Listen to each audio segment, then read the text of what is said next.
Hello students, I hope you all are doing great. I am Monica Ahlawat. Welcome to my channel Level Up Psychology.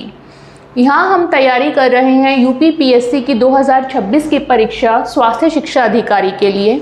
इस channel पे आपको स्वास्थ्य शिक्षा अधिकारी की परीक्षा का जो पार्ट 2 है सामाजिक विज्ञान यानी सोशल साइंस, उसका कंप्लीट सिलेबस कराया जाएगा।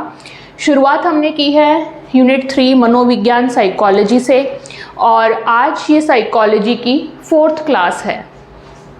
ठीक है, अगर आप चैनल पे नए हैं तो मैं आपको बता देती हूँ कि इससे पहले 3 क्लासेस हो चुकी हैं साइकोलॉजी की और हम सिलेबस वाइज चल रहे हैं। यहाँ पे जो भी आयोग ने हमें सिलेबस दिया है ये वो सिलेबस है। यहाँ पे हमने पूरा लिस्ट कर रखा है साइकोलॉजी का सिलेबस। ठीक है, 10 टॉपिक हैं ये आपके सिलेबस में जो यूपीपीएससी ने दिया है। उसके अकॉर्डिंग हमारे 2 टॉपिक ऑलरेडी हो चुके हैं, मनोविज्ञान का अर्थ, विधियाँ, विषय, क्षेत्र एवं लक्ष्य और आनुवंशिकता तथा पर्यावरण। ये दोनों हो चुके हैं। ये क्लास 1 में हुआ था और ये वाला टॉपिक क्लास 2 एंड क्लास 3 में कंप्लीट हुआ था। तो 3 क्लासेस ऑलरेडी हो चुकी हैं मनोविज्ञान की। यहाँ पे जो 3 क्लासेस थी वो अलग अलग इंग्लिश मीडियम और हिंदी मीडियम की मैंने अलग अलग बनाई थी। आज 4th क्लास से, चौथी क्लास से हम तीसरा टॉपिक करेंगे प्रत्यक्षीकरण का अर्थ एवं नियम। और यहाँ पे ये क्लास आपकी बाइलिंगुअल होने वाली है, यानी कि हम एक ही क्लास में हिंदी और इंग्लिश दोनों भाषाओं में समझेंगे और आगे की जो भी क्लास रहेंगी आपकी सारी वो बाइलिंगुअल होंगी। सिर्फ 3 क्लासेस सेपरेट है English medium and Hindi medium के लिए। और चैनल पे आपको प्लेलिस्ट मिल जाएगी यूपीपीएससी HEO प्रिपरेशन के नाम से। ठीक है, तो सारी की सारी जो भी वीडियोस आएंगी वो उसी में आएंगी और ये पब्लिकली अवेलेबल है सबके लिए, तो आप देख सकते हैं। तो आज हम शुरू करने जा रहे हैं प्रत्यक्षीकरण का अर्थ एवं नियम, यानी कि meaning and law of perception. आज की क्लास में हम ये टॉपिक कंप्लीट कर लेंगे। ठीक है, तो हमने पहली ही क्लास में ये देखा था कि मनोविज्ञान क्या है। मनोविज्ञान है मानव के व्यवहार और मानसिक प्रक्रियाओं का अध्ययन। ठीक है, study of human behaviour and mental processes. अब ये जो परसेप्शन है, जो आज का टॉपिक है परसेप्शन या प्रत्यक्षीकरण, ये क्या है? जो हमारे मनोविज्ञान में हमने मानसिक प्रक्रियाओं की, मेंटल प्रोसेसेस की बात की, उनमें से एक मेंटल प्रोसेस है परसेप्शन यानी कि प्रत्यक्षीकरण। ठीक है, तो ये एक प्रकार का क्या है, मेंटल प्रोसेस है, मानसिक प्रक्रिया है ये। ठीक है, और इस मानसिक प्रक्रिया का प्रभाव किस पे पड़ेगा? हमारे व्यवहार पे, यानी कि जैसा कि हमारा परसेप्शन होगा, जैसा हमारा प्रत्यक्षीकरण होगा, वैसा ही हमारा व्यवहार झलकेगा उसके हिसाब से, है ना। तो आज की क्लास में हम पढ़ने वाले हैं कि ये प्रत्यक्षीकरण क्या होता है, कैसे बनता है, और ये आपको जानना है कि ये एक प्रकार की मानसिक प्रक्रिया है जिसका प्रभाव हमारे व्यवहार पे पड़ेगा। ठीक है, अब आपने देखा होगा कि कुछ चीज़ें ऐसी होती हैं जो हमें बड़ी अच्छी लगती हैं, जिनकी तरफ हम नेचुरली आकर्षित होते हैं। जैसे सुंदर सुंदर बाग बगीचे हो गए, सुंदर पेड़, फूल, पक्षी, है ना, या छोटे बच्चे जो बहुत हंसते हैं, खेलते कूदते रहते हैं, या स्वादिष्ट भोजन। उन सब चीज़ों की तरफ हम नेचुरली बड़ा ही आकर्षित होते हैं और हमें वो चीज़ें बड़ी अच्छी लगती हैं, है ना, और हम उनके पास जाना चाहते हैं, जो भी चीज़ें हमें पसंद आती हैं। इसके विपरीत कुछ चीज़ें ऐसी होती हैं जिनसे हमें डर लगता है। जैसे घने जंगल में अकेले अगर हम चलें तो हमें डर लगेगा, जंगली जानवरों के बीच में हमें डर लगेगा, कभी कभी अजनबी लोगों के बीच में हमें अजीब लगेगा, डर लगेगा। तो ये हमारी जो दुनिया है, पूरी सृष्टि, ये अलग अलग प्रकार की चीज़ों से बनी हुई है, जिसमें आपके मनुष्य आ गए, दूसरे जीव जंतु, पेड़ पौधे, पक्षी, या मनुष्य निर्मित चीज़ें, मैन मेड चीज़ें आ गई है ना, जैसे कि मशीन्स, गैजेट्स, ये सब चीज़ें आ गई। अब इन सब चीज़ों के साथ हम डेली हम इंटरेक्ट करते हैं, इन चीज़ों को हम समझते हैं, अलग अलग प्रकार का हमारा व्यवहार होता है अलग अलग चीज़ों के प्रति। जैसे मैंने बताया, किसी चीज़ के प्रति हम खुश होते हैं, आकर्षित होते हैं, उन चीज़ों के पास जाना चाहते हैं, वहीं किसी किसी चीज़ से हम दूर भागते हैं, और किसी किसी चीज़ से हमें कोई फ़र्क भी नहीं पड़ता, है ना। तो इस प्रकार से हम अपनी पूरी लाइफ में इस दुनिया को समझते हैं, और उस दुनिया में जो भी चीज़ है उसके प्रति अपना व्यवहार करते हैं, है ना। तो अब सवाल ये उठता है कि इतनी भिन्न भिन्न प्रकार की चीज़ें हैं, इनको आखिर हम समझ कैसे पाते हैं? हमें कैसे पता कि कोई चीज़ सही है तो वो हमारे लिए अच्छी है, कोई चीज़ हमारे लिए बुरी है, और फिर हम कैसे उसके अकॉर्डिंग हम अपना व्यवहार करें? ये चीज़, ये ज्ञान जो है, ये हमारे अंदर कहाँ से आता है? ठीक है, आज हम यही पढ़ेंगे कि इस दुनिया को समझने का ज्ञान हमारे अंदर कहाँ से आता है, और फिर उस ज्ञान के फलस्वरूप ही हम अपना व्यवहार करते हैं। ठीक है, तो ये जो ज्ञान, दुनिया की समझ का ज्ञान है, ये हमारे अंदर 3 प्रक्रियाओं से आता है। ठीक है, और वो तीनों ही हमारी मानसिक प्रक्रियाएं हैं। ठीक, तो इस दुनिया को समझने का ज्ञान जो है, जगत का ज्ञान या फिर नॉलेज ऑफ वर्ल्ड, ठीक है, जगत का ज्ञान 3 प्रक्रियाओं से होता है। ठीक है, या 3 प्रक्रियाओं पर निर्भर करता है।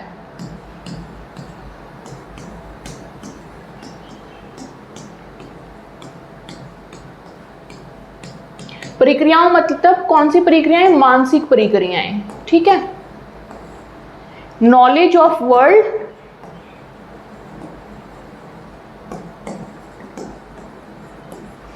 Depends on 3 mental processes.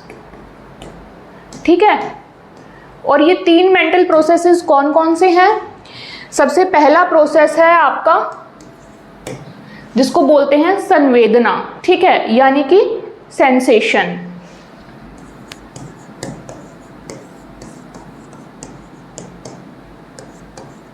Sensation, ठीक है।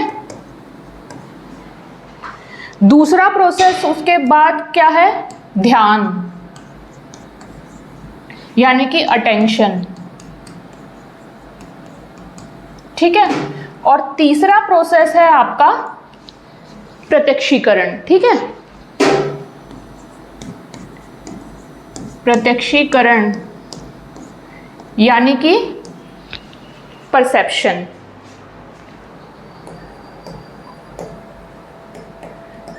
ठीक है, तो हमारे दिमाग में, हमारे मस्तिष्क में जो है, ये 3 प्रक्रियाएं चलती हैं, जिनके फलस्वरूप हम अपनी इस दुनिया को समझ पाते हैं और फिर व्यवहार कर पाते हैं दुनिया में।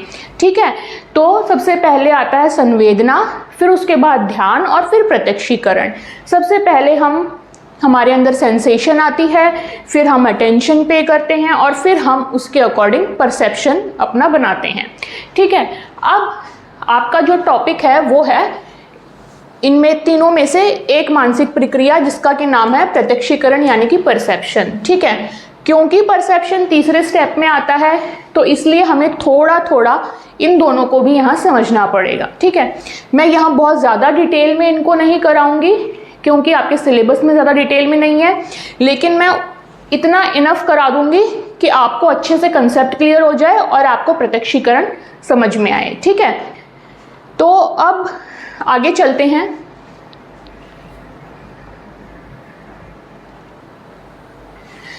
तो सबसे पहले हमें समझना पड़ेगा संवेदना को, यानी कि सेंसेशन को। सेंसेशन होती क्या है ना। सेंसेशन समझेंगे, अटेंशन समझेंगे, उसके बाद ही हम परसेप्शन या प्रत्यक्षीकरण को समझ पाएंगे, है ना।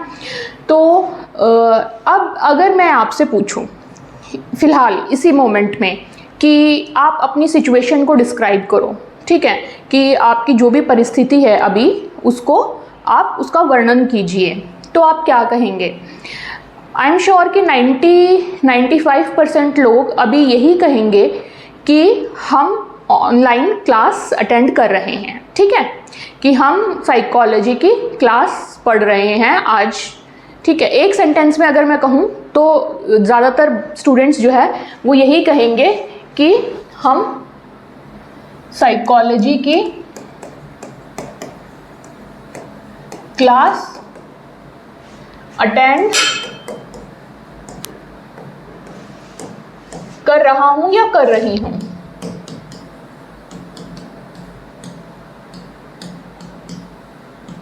ठीक है, तो ये जवाब होगा आपका, है ना। अब इसको उदाहरण की तरह हम लेके चलते हैं कि आपने बोला मैं साइकोलॉजी की क्लास अटेंड कर रहा हूं। अब साइकोलॉजी की क्लास आप अटेंड कर रहे हैं, मनोविज्ञान की क्लास अटेंड कर रहे हैं, तो कैसे कर रहे हैं? आपको दिखाई दे रहा है, आपको सुनाई दे रहा है ना।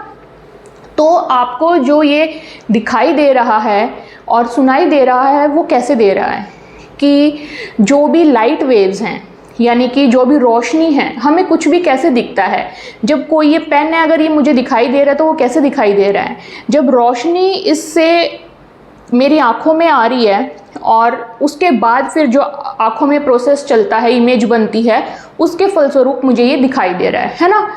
तो यहाँ से यहाँ तक क्या चीज़ है जो इसकी इमेज को लेके आ रही है? लाइट वेव्स, रोशनी, है ना।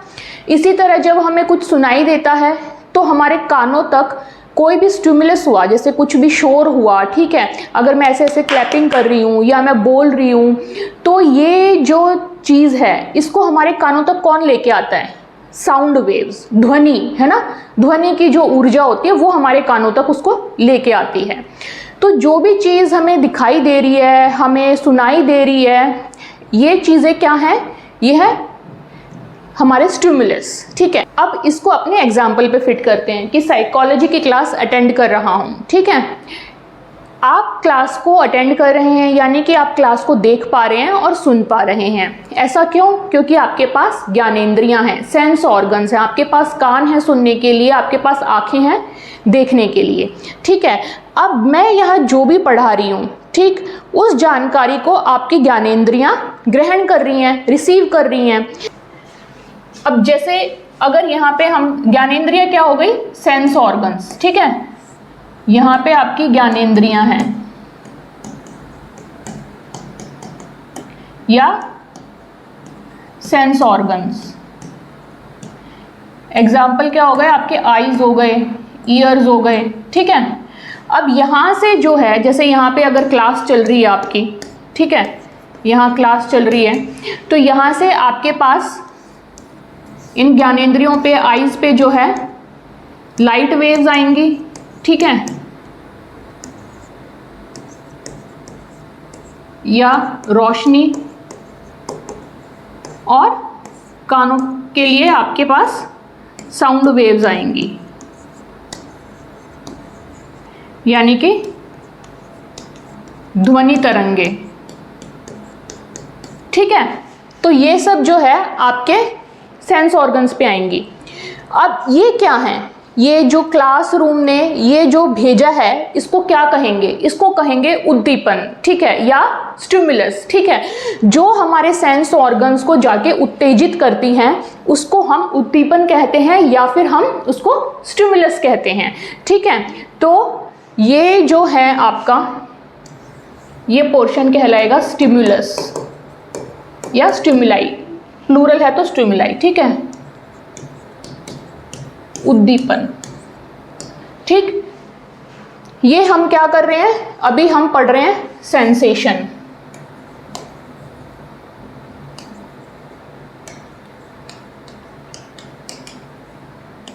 यानी कि संवेदना। संवेदना का पार्ट चल रहा है हमारा यहाँ पे अभी, ठीक है, शुरुआत में। तो इतना समझ आया कि यहाँ से आपकी ज्ञानेंद्रियों को जो है लाइट वेव्स, रोशनी और ध्वनि तरंगे प्राप्त हुई, ठीक है। यहाँ पे ग्रहण की, ग्रहण किसने की? यहाँ पे ग्रहण की ये आपके अभिग्राहक कोशिकाओं ने, यानी कि रिसेप्टिव सेल्स ने। ठीक है, रिसेप्टर सेल्स जो होते हैं सेंस ऑर्गन्स के अंदर, हमारे यहाँ पे सेंस ऑर्गन्स में, हमारी आँखों में, जैसे हमने पहली क्लास में भी पढ़ा था ना कि हमारी कोशिकाएं होती हैं, है ना, हमारे शरीर में हर प्रकार की, अलग अलग प्रकार की जो है कोशिकाएं होती हैं। तो सेंस ऑर्गन्स में हमारी अभिग्राहक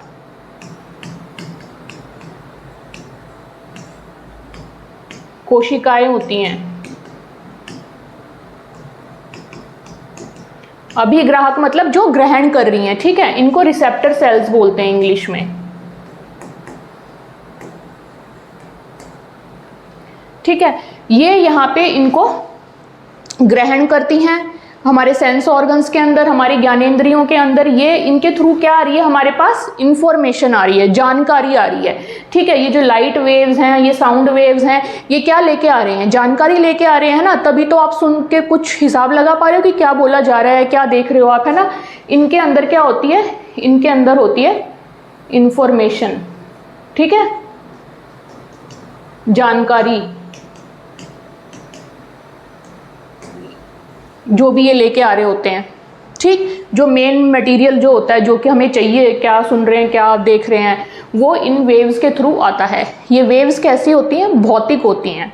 ठीक है, फिजिकल एनर्जी होती है ये। अब यहाँ पे आ गई ये हमारे ज्ञानेंद्रियों के पास आ गई। ज्ञानेंद्रियों में अभिग्राहक कोशिकाएं यानी रिसेप्टर सेल्स के पास आ गई हैं। सेंस ऑर्गन्स में जो रिसेप्टर सेल्स होते हैं उनको ये इंफॉर्मेशन मिल गई। ठीक है, लाइट वेव्स और साउंड वेव्स के थ्रू। अब ये क्या करेंगी, अब ये जो कोशिकाएं हैं ये इसको बदल देंगी इलेक्ट्रिकल एनर्जी में। ठीक है, क्योंकि हमारा जो ब्रेन है उस तक ये पहुंचाएंगी कैसे, ये उसको इलेक्ट्रिकल एनर्जी की फॉर्म में पहुंचाएंगी ब्रेन तक। ठीक है, तो यहाँ पे इसको विद्युत तरंगों में जो है बदल देंगी ये। ठीक है, अब यहाँ पे ये इसको, ये जो एनर्जी आ रही है इसको चेंज करने का काम करेंगे और इसको बदल देंगे ये विद्युत तरंगों में। ठीक है, या इलेक्ट्रिकल वेव्स में। ठीक है, यही वाली जो लाइट वेव्स और साउंड वेव्स थी इनको चेंज कर दिया इन्होंने विद्युत तरंगों में और यहां से भेज दिया इसको ब्रेन के पास। ठीक है, मस्तिष्क के पास। ठीक, तो ये जो प्रोसेस है हमारा, यहां तक जो हमने पढ़ा प्रोसेस, ये जो इसको बदला गया है यहाँ पे। ठीक है, इलेक्ट्रिकल सिग्नल में बदला गया है। इलेक्ट्रिकल सिग्नल लिख दो इसको, वेव्स की जगह सिग्नल। ठीक है, इलेक्ट्रिकल सिग्नल में विद्युत तरंगों में जो इसको बदला गया है यहाँ पे, इस प्रोसेस को कहते हैं ट्रांसडक्शन। ठीक है, ट्रांसडक्शन। ठीक, कई बार हिंदी में भी इसको ट्रांसडक्शन ही लिख देते हैं या हिंदी में इसको बोल देते हैं पारक्रमण। ठीक है, पारक्रमण। और किसी किसी किताब में इसको पारगमन लिखा होता है। हालांकि पारगमन बोलना नहीं चाहिए क्योंकि यहाँ पे चेंज हुआ है ना। पारगमन का मतलब तो है सीधा ट्रांसफर कर देना, लेकिन यहाँ पे उसको चेंज करके तब उसको ट्रांसफर किया जा रहा है, तो पारक्रमण होना चाहिए। लेकिन कई किताबों में पारगमन लिखा होता है, तो इसलिए मैंने यहाँ बता दिया कि आपको ये वर्ड पता होना चाहिए अगर एग्जाम में इस टाइप से वर्ड यूज हो जाए तो। ठीक है, और कभी कभी हिंदी में इसको ट्रांसडक्शन ही लिख देते हैं। ठीक, तो यहाँ पे, और ये जो पूरा प्रोसेस है वहाँ क्लासरूम से लेके ये ब्रेन तक, मस्तिष्क तक आने में जो भी प्रोसेस लगा है, ये पूरा कंप्लीट प्रोसेस है आपका सेंसेशन। ठीक है, या संवेदना। ठीक, तो आई होप ये आपको समझ आया है। एक बार मैं फिर से आपके लिए रिपीट कर देती हूँ कि कोई भी जो ऑब्जेक्ट होती है वो जब कोई इंफॉर्मेशन भेजती है हमारे सेंस ऑर्गन्स तक, हमारी ज्ञानेंद्रियों तक, तो वो इंफॉर्मेशन, वो जानकारी वो भौतिक ऊर्जा के रूप में भेजती है। ठीक है, अब वो भौतिक ऊर्जा और वो वस्तु, ठीक है, ये होते हैं हमारे उद्दीपन। उद्दीपन वो चीज़ें होती हैं जो कि हमारे ज्ञानेंद्रियों को, हमारे सेंस ऑर्गन्स को उत्तेजित करती हैं, स्टिमुलेट करती हैं, ठीक है। तो इसलिए इनको उद्दीपन या स्टिमुलाई कहा जाता है। तो सबसे पहला स्टेप, सबसे पहले इंपॉर्टेंस क्या है सेंसेशन के प्रोसेस में, कि कोई स्टिमुलाई होना चाहिए, ठीक है। कोई तो ऐसा होना चाहिए जो कि सेंस ऑर्गन्स, ज्ञानेंद्रियों को उत्तेजित कर पाए, ठीक। उसके बाद वो इंफॉर्मेशन आती है स्टिमुलाई के थ्रू हमारे ज्ञानेंद्रियों तक, हमारे सेंस ऑर्गन्स तक। सेंस ऑर्गन में उस इंफॉर्मेशन को, उस जानकारी को कौन लेता है? अभिग्राहक सेल, अभिग्राहक कोशिकाएं या रिसेप्टर सेल्स, ठीक है। अब ये क्योंकि भौतिक ऊर्जा थी, फिजिकल एनर्जी थी, इसको ये जो सेल्स हैं ये कन्वर्ट कर देते हैं, चेंज कर देते हैं विद्युत तरंगों में, यानी इलेक्ट्रिकल सिग्नल में, ठीक है। फिर ये इलेक्ट्रिकल सिग्नल हमारे सेंस ऑर्गन, जैसे अगर आंखों के पास आई तो आंखों ने इसको चेंज करके ब्रेन तक भेजा, कानों के पास आई तो कानों ने इसको विद्युत तरंगों में चेंज करके ब्रेन तक भेजा, ठीक है। उसके बाद ये जो है हमारे मस्तिष्क तक आती हैं। अभी तक आप सिर्फ इतना समझें, इस पूरे प्रोसेस को कहते हैं सेंसेशन यानी संवेदना। और यहाँ ये जो चेंज हो रहा होता है, ठीक है, भौतिक ऊर्जा का विद्युत तरंगों में जो चेंज होता है ये कहलाता है ट्रांसडक्शन, ठीक है। तो अब आप समझ सकते हैं, पहले हमें एक स्टिमुलाई चाहिए, फिर हमें ट्रांसडक्शन चाहिए, है ना, और उसके बाद फिर हमें यहाँ पे ट्रांसमिशन होता है कि ये भेज देते हैं, ट्रांसफ़र कर देते हैं ब्रेन की तरफ। तो ये हमारा सेंसेशन का प्रोसेस है। अगर आप चाहें तो इसको नोट कर सकते हैं, फिर हम आगे चलेंगे।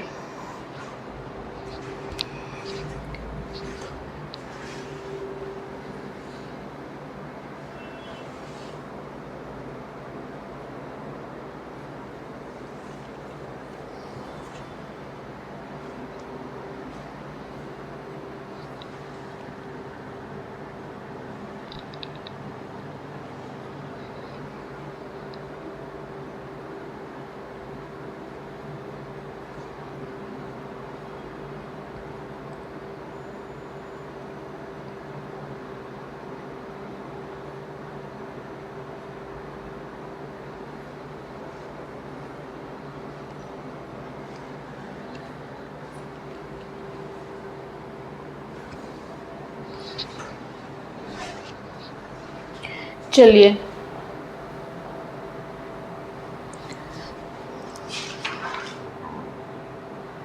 तो हमने देखा यहाँ पे पहला तो क्या है, स्टिमुलाई, उद्दीपन जरूरी है। दूसरे स्टेप में ट्रांसडक्शन, ठीक है। और तीसरे में क्या है, ये ट्रांसमिशन है ये, ठीक, यानी कि संचरण, तंत्रिका संचरण।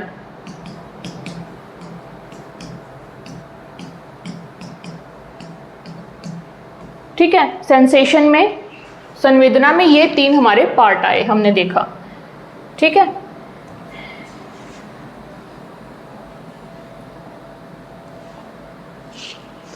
तो एक बार हम लिख लेते हैं, संवेदना में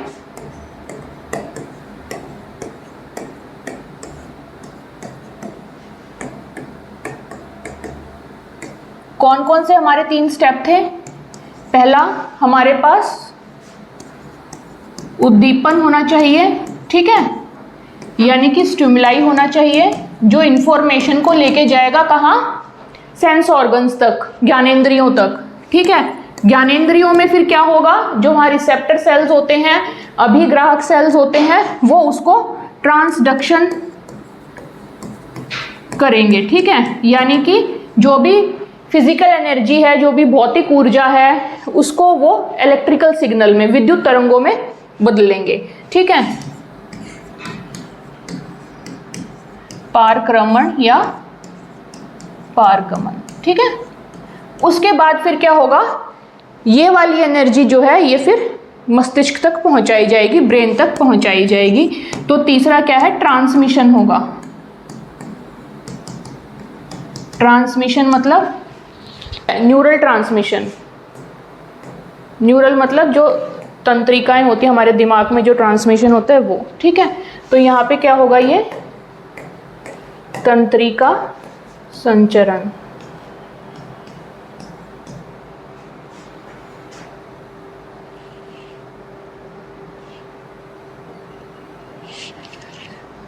ठीक है, सेंसेशन संवेदना समझ आ गई, इंफॉर्मेशन को ब्रेन तक पहुंचाने का काम, ठीक है। कौन सी इंफॉर्मेशन, जो कि उद्दीपन ने भेजी है हमारे सेंस ऑर्गन्स तक, हमारी ज्ञानेंद्रियों तक, वहाँ पे वो ज्ञानेंद्रियाँ उसको इस हिसाब से चेंज करती हैं कि वो भाई मस्तिष्क के काम आए। तो वो जो भौतिक ऊर्जा है उसको वो चेंज करती हैं इलेक्ट्रिकल सिग्नल में, विद्युत ऊर्जा में, ताकि वो उसको ब्रेन तक पहुँचा पाए, मस्तिष्क तक पहुँचा पाए। तो ये हो गया हमारा सेंसेशन यानी संवेदना। तो एक बार इसकी डेफिनेशन देख लेते हैं।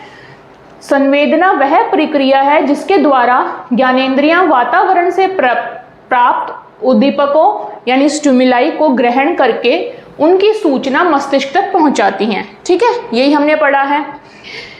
यह सूचना का अर्थ संवेदी संकेत है। यहाँ सूचना का अर्थ, ये जो इंफॉर्मेशन है सूचना, इसका अर्थ संवेदी संकेत है, ना कि अर्थपूर्ण ज्ञान। तो यहाँ पे सिर्फ उसने भौतिक ऊर्जा को विद्युत तरंगों में बदल के मस्तिष्क तक पहुंचाया है, ठीक है। उसका कोई अर्थ नहीं साबित किया है अभी तक, ठीक है। सिर्फ और सिर्फ ग्रहण किया है, ठीक है। अभी उसको नहीं, उसका अर्थ पूर्ण ज्ञान नहीं है वो। हम यहाँ पे ये समझ रहे हैं ना कि हम इस संसार का ज्ञान कैसे लेते हैं, है ना।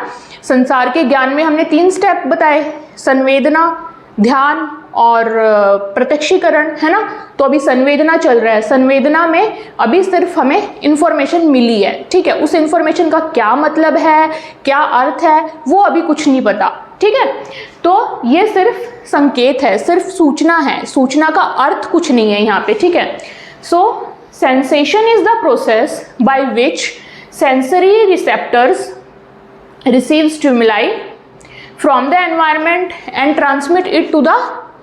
transmit this information to the brain, ठीक है।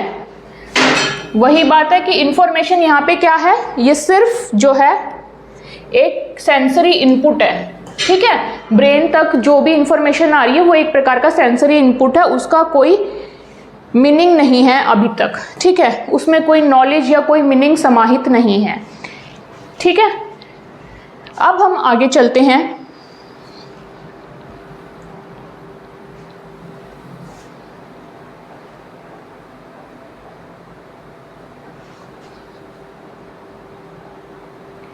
अब हमने ये तो देख लिया कि हमारे सेंस ऑर्गन्स जो हैं वो सेंसेशन, संवेदना का मेन पार्ट होते हैं। अब ये कौन कौन से जो हैं हमारे सेंसेस यहाँ पे होते हैं वो थोड़ा सा एक बार सिर्फ नाम देख लेते हैं, ठीक है। सेंसेस यानी कि हमारी ज्ञानेंद्रियां कौन कौन सी होती हैं।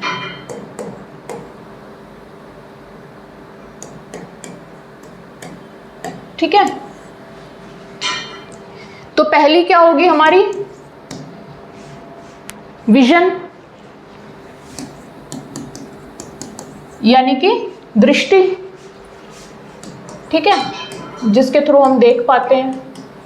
ये हो गई हमारी पहली ज्ञानेंद्रिय। दूसरी क्या होगी, हियरिंग यानी कि श्रवण,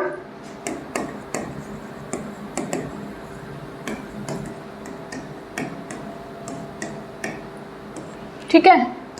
तीसरी क्या होगी, स्मेल यानी सूंघना,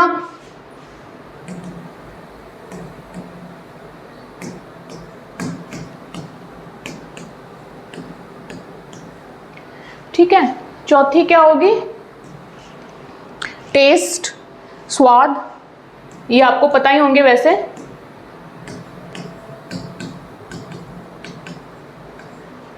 पांचवी स्किन सेंसेस यानी त्वचा की संवेदना,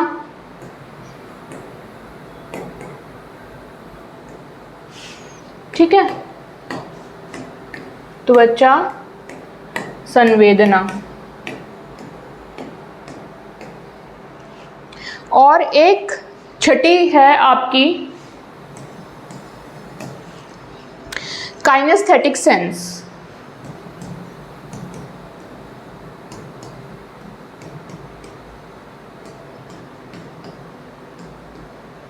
यानी कि गति संवेदना।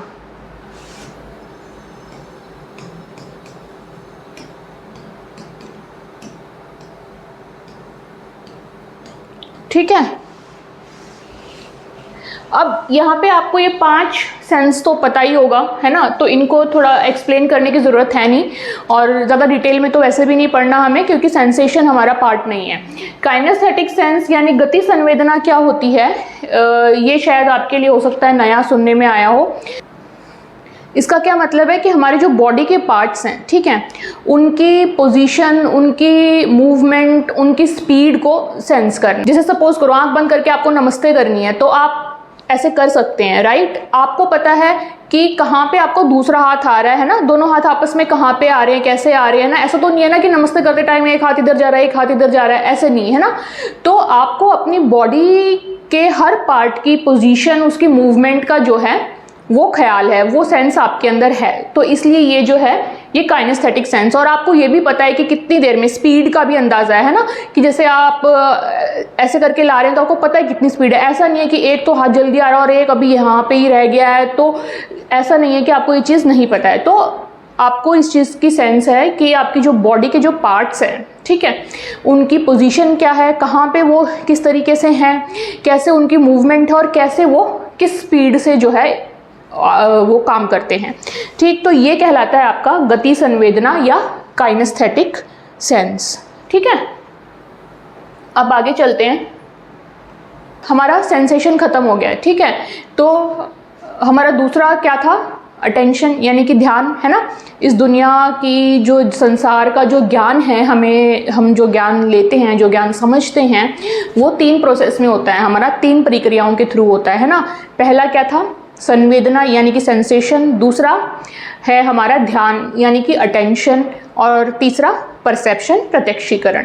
सेंसेशन हमने समझ लिया, मस्तिष्क तक जो सूचना पहुंचाना है सेंस ऑर्गन्स का, वो कहलाता है सेंसेशन। ठीक है, अब आपको याद है वो एग्जाम्पल जो हमने किया कि जिसमें आपने बोला कि मैं साइकोलॉजी की क्लास अटेंड कर रहा हूँ, ठीक है।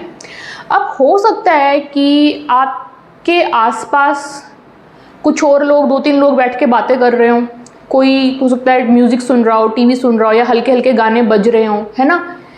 लेकिन आपने अपनी परिस्थिति में वो डिस्क्राइब नहीं किया, आपने ये बोला कि मैं क्लास अटेंड कर रहा हूँ। ऐसा क्यों? क्योंकि आपने फिल्टर आउट कर दिया, ठीक है। आपने जो ध्यान दे रखा था वो क्लास में दे रखा था, तो आपने अपनी परिस्थिति को उसी हिसाब से डिस्क्राइब किया, है ना। आपकी जो सेंसेस थी वो देख तो और जगह भी पा रही होंगी, है ना, लेकिन आपने जो ध्यान केंद्रित कर रखा था वो सब चीज़ों पे ना करके आपने पर्टिकुलरली क्लास पे कर रखा था, ठीक है। तो इस तरीके से जो हमारे सेंस ऑर्गन्स होती हैं, हमारी ज्ञानेंद्रियाँ होती हैं, वो जो इतने अलग अलग प्रकार के स्टिमुलस या उद्दीपन होते हैं हमारे आसपास, उनकी वो छटनी कर देती हैं, ठीक है।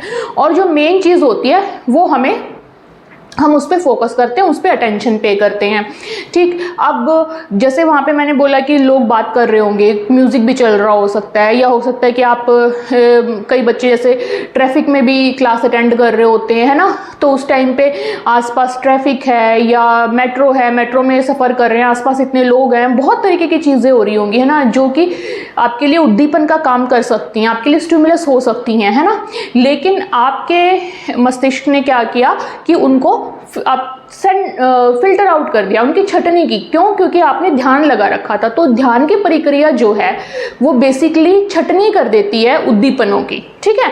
उद्दीपन हो सकते हैं कि आपके आसपास कम से कम भी 50, 20, 25 उद्दीपन हो, लेकिन उनमें से आपने सिर्फ यही बोला कि मैं क्लास अटेंड कर रहा हूँ, ठीक है। तो आपके लिए मेन कौन सा हुआ? ये, ठीक है। तो यहाँ पे ये जो छटनी करने का प्रोसेस है, ये जो फिल्टर आउट करने का प्रोसेस है, इसको कहते हैं अटेंशन या ध्यान, ठीक है, जो कि हमारा दूसरा स्टेप होता है।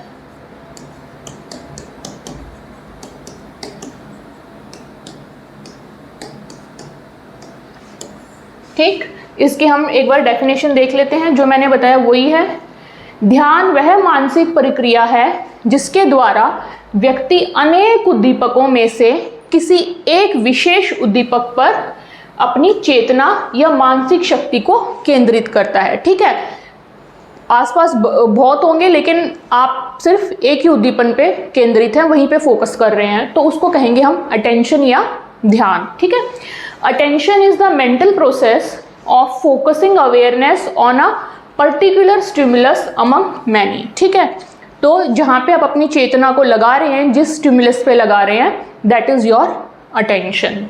ओके, अब अटेंशन जो है, अटेंशन की मानसिक प्रक्रिया जो है, ये हम ज़्यादातर 3 तरीके से देखते हैं कि 3 तरीके की अटेंशन हो सकती है। पहली, सेलेक्टिव अटेंशन।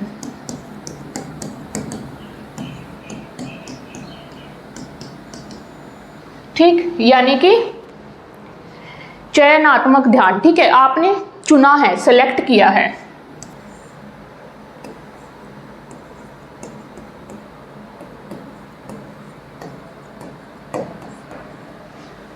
चयनात्मक ध्यान मतलब जैसे यही एग्जाम्पल हम ले सकते हैं कि आपके आसपास हो सकता है इतना शोर हो, लेकिन आपने चयन किया है, आपने सेलेक्ट किया है कि मेरे को तो क्लास अटेंड करनी है। ठीक है, तो आपने ये ध्यान जो है ये सेलेक्ट करके अपना ध्यान फोकस करा है यहाँ पे, है ना। तो ये हो गई आपकी सेलेक्टिव अटेंशन यानी कि चयनात्मक ध्यान। उसके बाद दूसरा होता है हमारा एक प्रकार का और सस्टेन्ड अटेंशन। ठीक है, सस्टेन्ड अटेंशन का मतलब क्या होता है, जो चल रही है, लंबे समय तक चल रही है। ठीक है, इसको बोलते हैं निरंतर ध्यान, निरंतर या फिर संधारित बोलते हैं। ठीक है, संधारित ध्यान यानी कि निरंतर आप काफ़ी लंबे समय तक अपना जो है अटेंशन बनाए हुए हैं। जैसे कि अगर एग्जाम से एक रात पहले है तो बच्चे पढ़ते हैं ना 5-5, 6-6 घंटे लगातार, है ना। तो वो क्या है, कंटिन्यूअसली जब हम पढ़ रहे होते हैं, कंटिन्यूअसली हम जब किसी चीज़ के ऊपर निरंतर ध्यान लगा रहे होते हैं तो उसको कहते हैं सस्टेन्ड अटेंशन। ठीक, उसके बाद तीसरी क्या होती है, डिवाइडेड अटेंशन। ठीक है,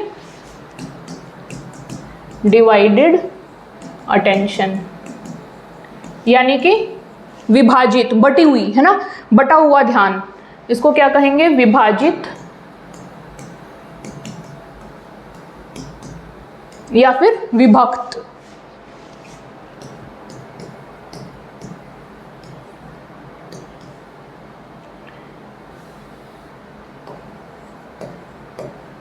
विभक्त ध्यान।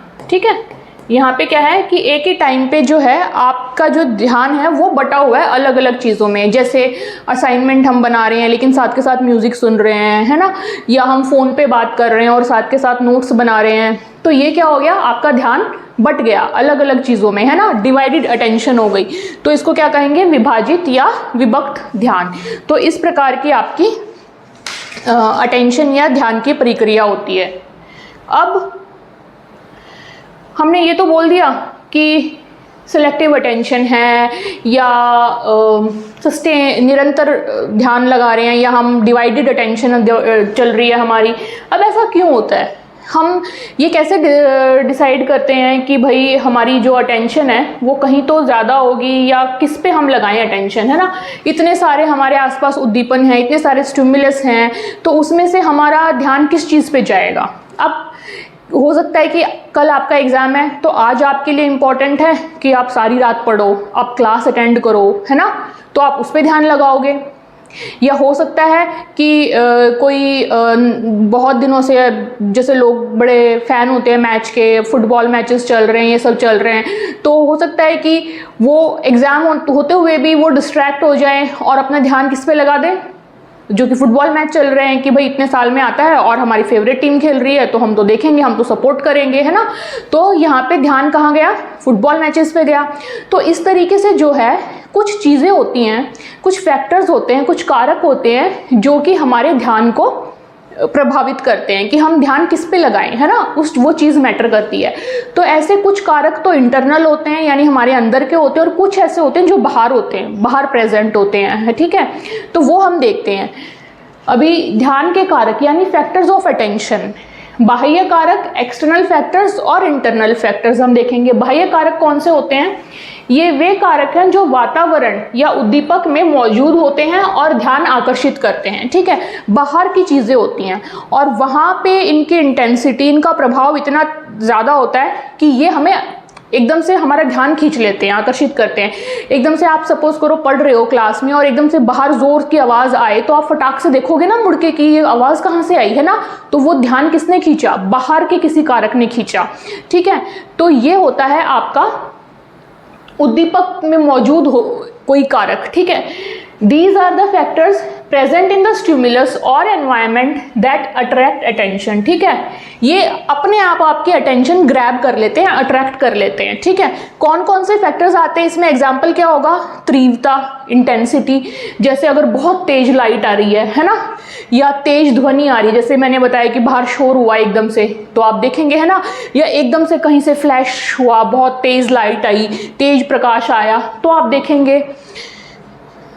आकार, साइज, अगर कोई एकदम से बड़ी चीज़ दिखती है, जैसे कई लोग एडवर्टीजमेंट के लिए आपने देखा होगा ना, इतने एडवर्टीजमेंट के लिए बहुत बड़े बैलून्स आपने देखे होंगे कई बार, है ना, आकाश में उड़ते हुए। तो सड़क पे जा रहे होते हैं, हमें अचानक से उस पर नज़र पड़ती है कि इतना बड़ा क्या है ये, है ना। तो आकार जो होता है, बड़ी वस्तु जो होती है वो ध्यान खींचती है।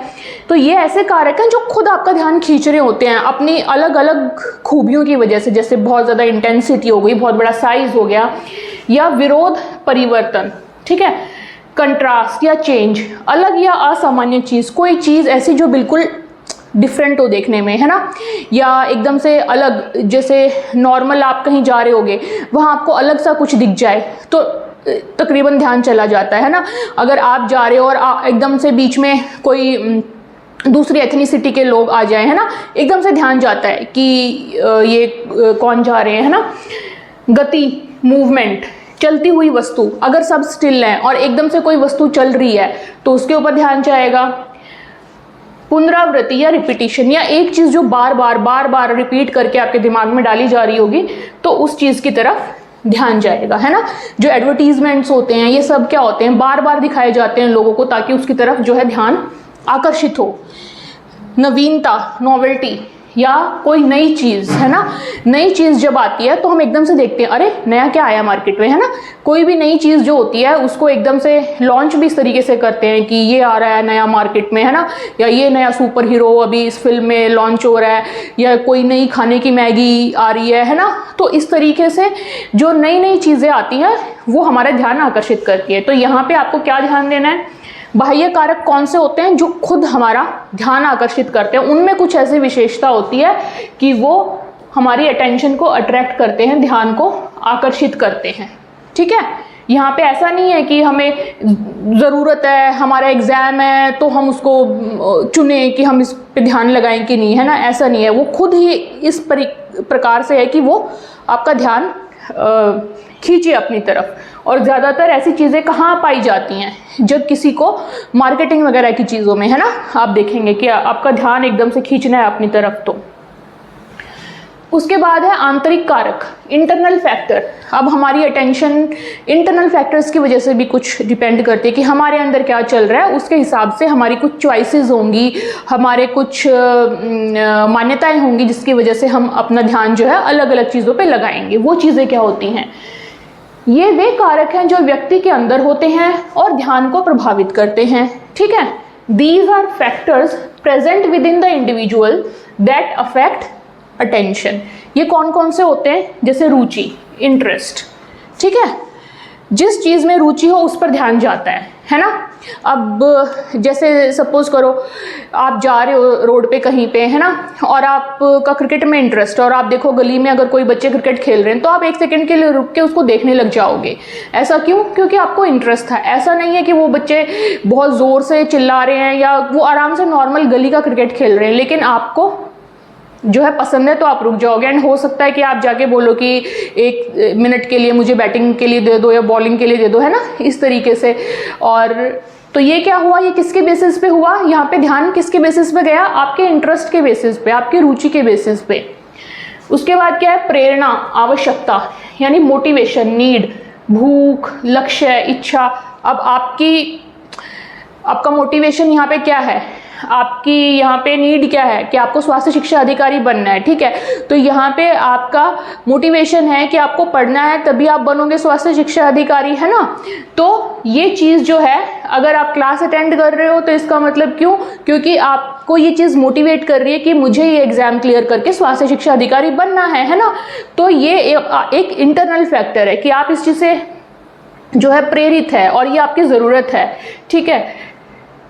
या फिर मानसिक प्रवृत्ति, मेंटल सेट या एटीट्यूड, सोच और अनुभव। जिस प्रकार की हमारी सोच होगी, जिस प्रकार के हमारे एक्सपीरियंसेस होंगे, हमारे अनुभव होंगे, हमारा थॉट प्रोसेस होगा, उसी प्रकार की चीज़ों को हम ज़्यादा ध्यान देंगे, है ना।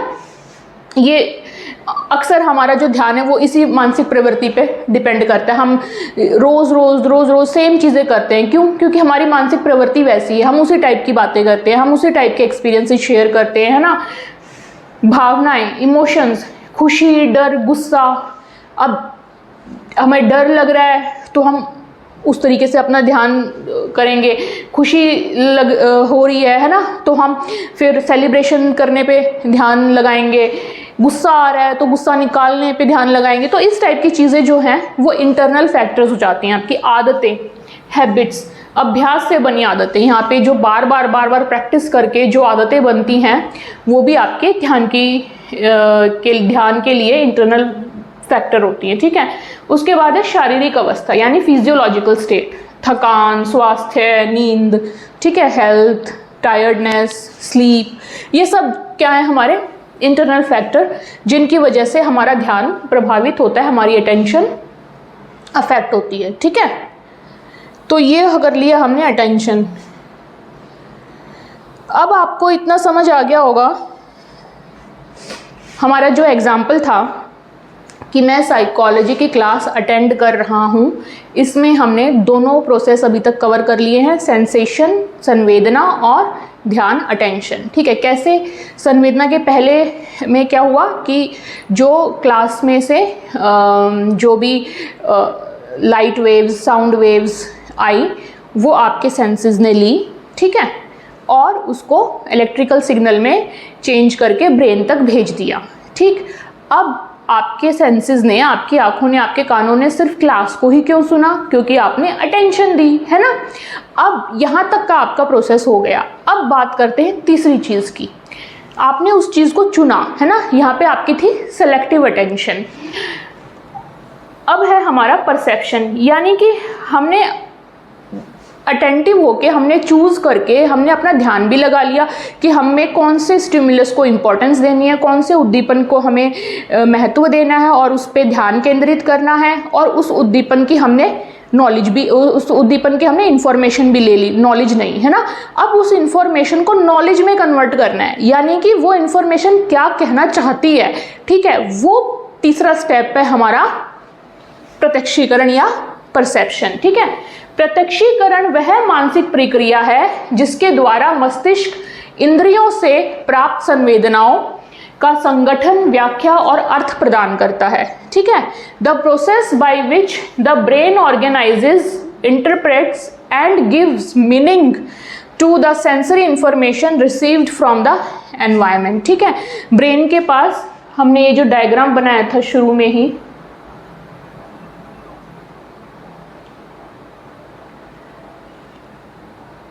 ये जो हम पढ़ रहे थे, यहाँ पे आपके ब्रेन तक इंफॉर्मेशन आ गई थी, है ना। यहाँ पे इसने इंफॉर्मेशन ही ट्रांसमिट की है, बस उसको ट्रांसडक्ट कर दिया, यानी कि उसको रोशनी और ध्वनि तरंगों से बदल के विद्युत तरंगों में भेज के उसने ब्रेन तक भेज दिया। लेकिन उन विद्युत तरंगों में भी क्या है, इंफॉर्मेशन है, सूचना है, ज्ञान नहीं है, नॉलेज नहीं है। तो यहाँ पे हमारा ब्रेन क्या करेगा, ब्रेन जो है उसको, जो इंफॉर्मेशन आई है उसको ऑर्गेनाइज करेगा ठीक तरीके से, ठीक है, और फिर उसके बाद उसका कुछ मीनिंग निकालेगा, ठीक है। तो ये यहाँ पे क्या करेगा, ऑर्गेनाइज करेगा ब्रेन और उसका मीनिंग निकालेगा, उसको इंटरप्रेट करेगा, ठीक है, संगठित करेगा और उसका कुछ अर्थ निकालेगा। तो इस प्रक्रिया को यहाँ पे क्या कहेंगे हम, प्रत्यक्षीकरण या परसेप्शन।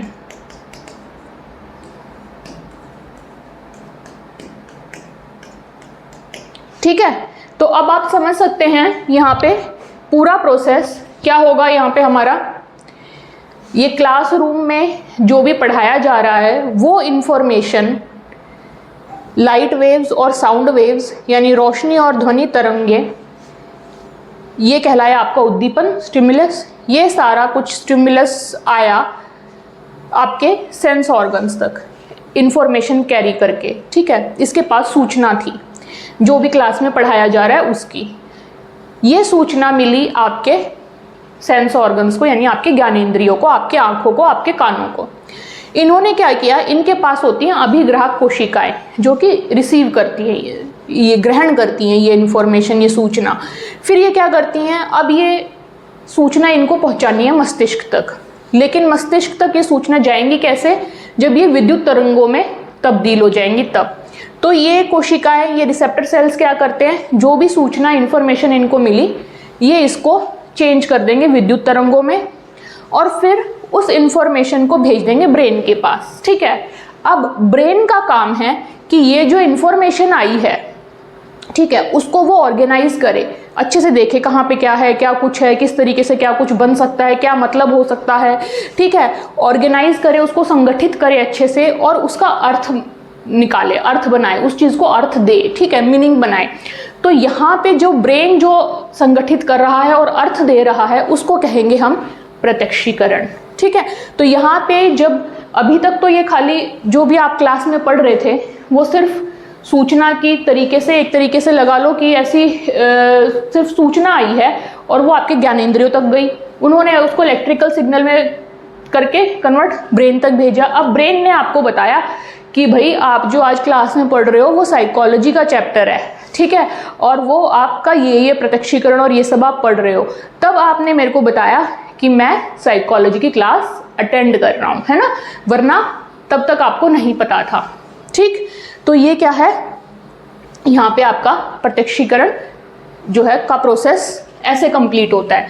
तो यहाँ से देखा जाए तो जो पूरा प्रोसेस है आपका ज्ञान, दुनिया के ज्ञान को समझने का, वो कैसे है, यहाँ से शुरू होता है सेंसेशन से और प्रत्यक्षीकरण तक वो जाता है, ठीक है। बीच में अटेंशन जो है वो ये सेलेक्ट करती है कि आपको कौन सा उद्दीपन पे ध्यान देना है, ठीक है। ये अटेंशन का रोल ये होता है कि वो सेलेक्ट करती है। अब हम चलते हैं अपने प्रत्यक्षीकरण की तरफ, जो तीसरा स्टेप हम कर रहे थे।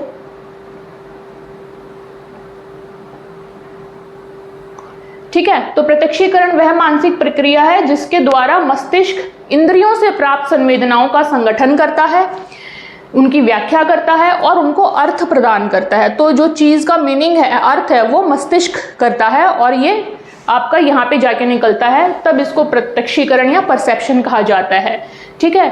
It is a process by which brain organizes, interprets and gives meaning to the sensory information received from the environment, ठीक है।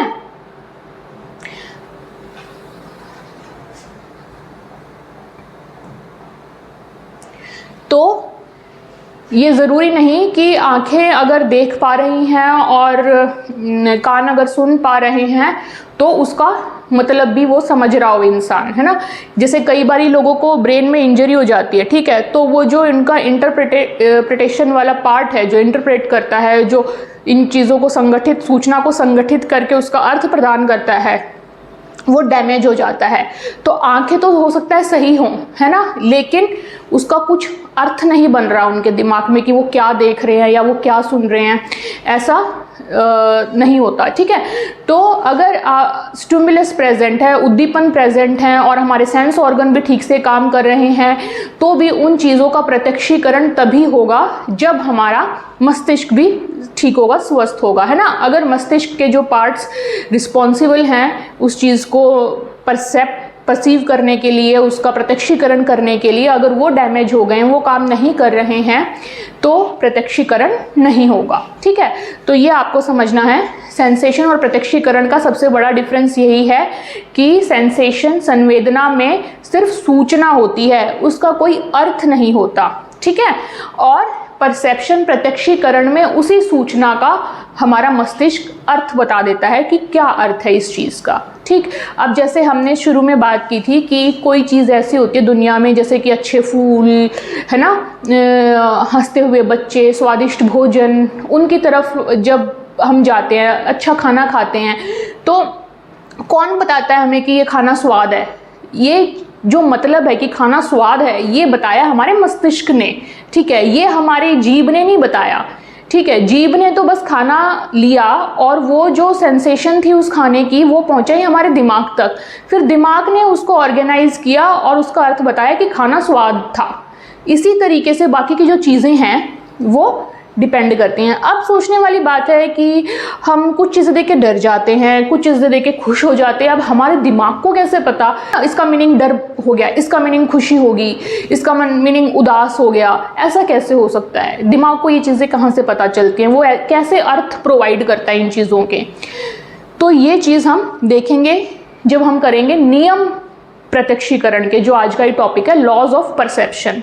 ठीक, तो सबसे पहले प्रत्यक्षीकरण जो है हमारा, प्रत्यक्षीकरण का मतलब क्या है? हमने यहाँ से देख लिया, प्रत्यक्षीकरण का मतलब है अर्थ प्रदान करना।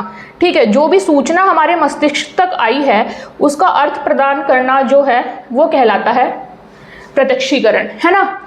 तो हमारा अब लास्ट इसमें है परसेप्शन यानी प्रत्यक्षीकरण या प्रत्यक्षण। अब इसमें क्या स्टेप होंगे? सबसे पहले तो है सिलेक्शन यानी कि चुनाव, चयन करना।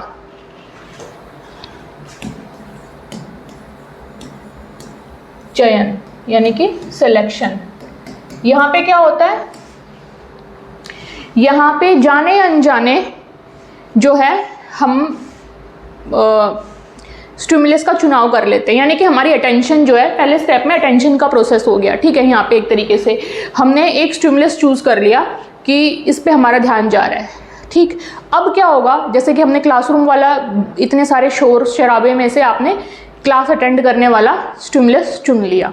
अब क्या होगा? अब आपके पास वो इन्फॉर्मेशन आई, तो अब उस इन्फॉर्मेशन को आपने दिमाग तक पहुंचा दिया। दिमाग क्या करेगा? दिमाग उसको संगठित करेगा, उसको ऑर्गेनाइज करेगा, उसको ठीक ढंग से अरेंज करेगा। ठीक है, तो यहाँ पे सेकंड स्टेप होगा आपका संगठित करना।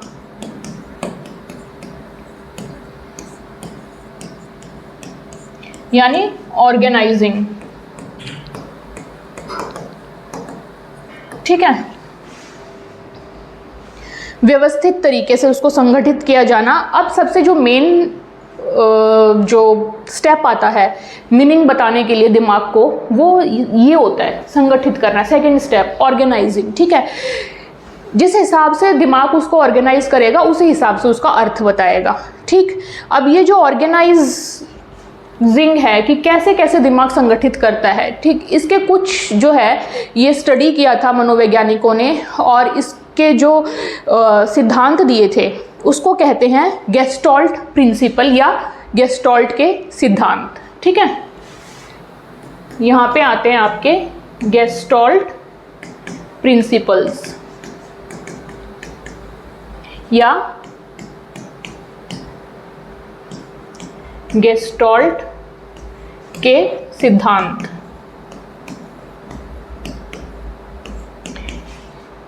या प्रत्यक्षीकरण के नियम। ठीक है, यही स्टेप हमें बताता है कि क्या नियम है प्रत्यक्षीकरण के, क्या है लॉज ऑफ परसेप्शन। ठीक है, लॉज ऑफ परसेप्शन या फिर लॉज ऑफ ऑर्गेनाइजिंग। ठीक है, ऑर्गेनाइजेशन यहाँ पे कि किस तरीके से उसको ऑर्गेनाइज किया जा रहा है।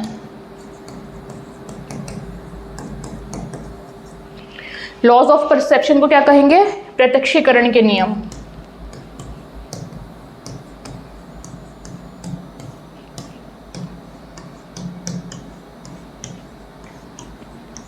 ठीक है, और लॉज ऑफ ऑर्गेनाइजेशन को क्या कहेंगे? संगठित करने के नियम। ठीक है, किसको संगठित करने के? सूचना को जो हमारे मस्तिष्क को मिली है ना।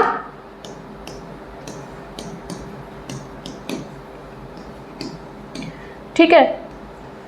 तो जो हमारा आज का जो आपके यूपीपीएससी के जो सिलेबस का हम तीसरा टॉपिक पढ़ रहे हैं, प्रत्यक्षीकरण का अर्थ एवं उसके नियम, तो उसमें जो नियम है, अर्थ तो हमने समझ ही लिया क्या होता है ना, जो नियम है वो आते हैं आपके इस स्टेप में, संगठित करने वाले में, ठीक है। कि दिमाग जो है हमारा उस सूचना को हमारा मस्तिष्क उस सूचना को जो उसे मिली है सेंसरी ऑर्गन से, ज्ञानेंद्रियों से, उसको वो किस प्रकार संगठित करता है, ठीक है। तो इस मनोवैज्ञानिकों ने इस चीज़ को स्टडी किया, इसका अध्ययन किया और इन्होंने कुछ जो है सिद्धांत बताए कि ऐसे ऐसे जो है हमारा दिमाग अलग अलग परिस्थितियों में ऐसे ऐसे जब उसको मिलता है कुछ भी सूचना, तो उनको इस तरीके से वो अरेंज करता है, इस तरीके से संगठित करता है और फिर उसका मतलब निकालता है, ठीक है।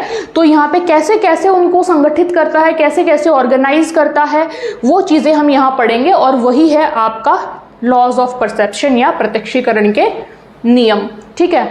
तो प्रत्यक्षीकरण के नियम क्यों ज़रूरी है? वो इसलिए ज़रूरी है क्योंकि उनके बाद ही हमारा दिमाग जो है उसका मतलब निकाल। तो ये है आपका सेकंड स्टेप। और तीसरे स्टेप में क्या होगा, अब ये उन्होंने संगठित कर लिया, अब उसका जो है दिमाग जो है उसकी व्याख्या कर देगा। जो भी संगठित होकर चीज़ आई दिमाग को दिखी, उसने उसका व्याख्या कर दिया, उसका अर्थ बता दिया, ठीक है। तो तीसरा स्टेप क्या होगा, संगठित उद्दीपनों का अर्थ प्रदान करना या उनकी व्याख्या करना।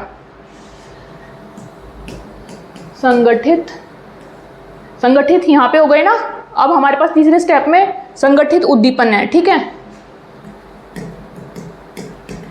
उद्दीपनों का अर्थ प्रदान करना और उनकी व्याख्या करना, ठीक है। To provide meaning to the organized stimulus and interpret them, ठीक है। To provide meaning to the organized stimulus and interpret them, ठीक है। तो ये हो गया आपका तीसरा स्टेप। यहाँ पे आपका परसेप्शन जो है कंप्लीट हो जाता है इस तरीके से, ठीक है। स्टेप वाइज की अगर हम बात करें तो परसेप्शन का इस तरीके से मतलब निकलता है। अब ये मैंने बताया कि कुछ चीज़ें ये उसको मीनिंग भी जब प्रोवाइड करेगा, व्याख्या भी जब प्रोवाइड करेगा, तो ये चीज़ें किस पे डिपेंड करती हैं? ये चीज़ें डिपेंड करती हैं हमारे अनुभवों पे, हमारी मान्यताओं पे, है ना। सपोज़ करो एक चीज़ आपने कुछ खाई, वो आपको अच्छी नहीं लगी, है ना, तो आपके दिमाग ने ये चीज़ नोट कर ली कि इसको ये चीज़ स्वादिष्ट नहीं लगती। अब अगली बारी आप सेम चीज़ अगर खाओगे तो पहले या देखोगे भी तो पहले ही आपका दिमाग जो है उस चीज़ को बता देगा कि ये चीज़ इसको अच्छी नहीं लगेगी, है ना। तो ये चीज़ें जो होती हैं हमारा जो परसेप्शन बनता है, कई बार इसीलिए बोलते हैं ना कि इसका परसेप्शन ऐसा है, इसका परसेप्शन ऐसा है। तो वो परसेप्शन हमारे कैसे बनता है, वो हमारे अनुभवों पे भी डिपेंड करता है, हमारी मान्यताओं पे भी डिपेंड करता है, हमारी ज़रूरतों पे डिपेंड करता है। कई बार हो सकती है कोई चीज़ हमें पसंद ना हो, लेकिन हमारी ज़रूरत है तो हम जो है उस चीज़ को हम अपने व्यवहार में लाते हैं। तो इस तरीके से ये कैसी चीज़ हो जाएगी, व्यक्तिनिष्ठ, है ना। हमने पहली क्लास में पढ़ा था वस्तुनिष्ठ और व्यक्तिनिष्ठ। तो परसेप्शन जो है, प्रत्यक्षीकरण जो है, क्योंकि ये हर किसी के अनुभवों पे, उसकी मान्यताओं पे, उसके ज़रूरतों पे डिपेंड करता है, तो ये उस पर्सन की अपनी व्यक्तिगत चीज़ हो गई, है ना। मेरा परसेप्शन कुछ और होगा, आपका परसेप्शन कुछ और होगा, किसी चीज़ को लेके हो सकता है ना। तो ये चीज़ जो है आपकी व्यक्तिगत हो गई, व्यक्तिनिष्ठ हो गई। तो इसलिए ये भिन्न भिन्न प्रकार के लोगों का जो है प्रत्यक्षीकरण अलग होगा। अब क्लास हो सकता है यहाँ पे एट ए टाइम बैठ के 50 बच्चे क्लास देख रहे हैं, लेकिन ज़रूरी नहीं है कि 50 के 50 को सेम तरीके से समझ आए, है ना। कोई उसका मतलब किसी तरीके से इंटरप्रेट करेगा, अर्थ निकालेगा, कोई उसका किसी तरीके से अर्थ निकालेगा। तो हर किसी के लिए कहीं ना कहीं थोड़ा बहुत जो है उसका अर्थ जो है वो अलग निकलेगा। ऐसा क्यों? क्योंकि हर किसी के जो विचार हैं, हर किसी की जो मान्यताएं हैं, उनके अनुभव हैं, उनके एक्सपीरियंसेस हैं, वो उनके बिलीफ सिस्टम है वो अलग हैं, और उसी के आधार पे जो है हमारा मस्तिष्क उसको वो देता है, मीनिंग देता है। जो भी पैटर्न बन जाएंगे, पैटर्न यहाँ से ले लेगा, संगठित करने के बाद फिर उस पैटर्न को उसके एक्सपीरियंस से जोड़ेगा, उसकी मान्यताओं से जोड़ेगा और फिर उसका अर्थ प्रदान करेगा। तो ये जो परसेप्शन हो गया, ये क्या हो गया? ये हो गया आपका सब्जेक्टिव इन नेचर, सब्जेक्टिव चीज़ है, यानी कि व्यक्तिनिष्ठ चीज़ है ये, ठीक है, वस्तुनिष्ठ नहीं है, ऑब्जेक्टिव नहीं है, ये पर्सन टू पर्सन अलग होगी, ठीक है। सब हर किसी का परसेप्शन जो है, प्रत्यक्षीकरण जो है हर पर्सन का अलग होगा, ठीक है। हो सकता है सेम उद्दीपन हो, लेकिन सेम स्टिमुलस हो, लेकिन उसके लिए हर इंसान अलग अलग तरीके से अपना प्रत्यक्षीकरण बनाए, ठीक है। तो अब हम चलते हैं इस वाले स्टेप में, जो हमारा लॉज ऑफ परसेप्शन या प्रत्यक्षीकरण के नियम था उसको। अगर आप चाहें तो इसको एक बार नोट कर सकते हैं, फिर हम प्रत्यक्षीकरण के नियम देखेंगे।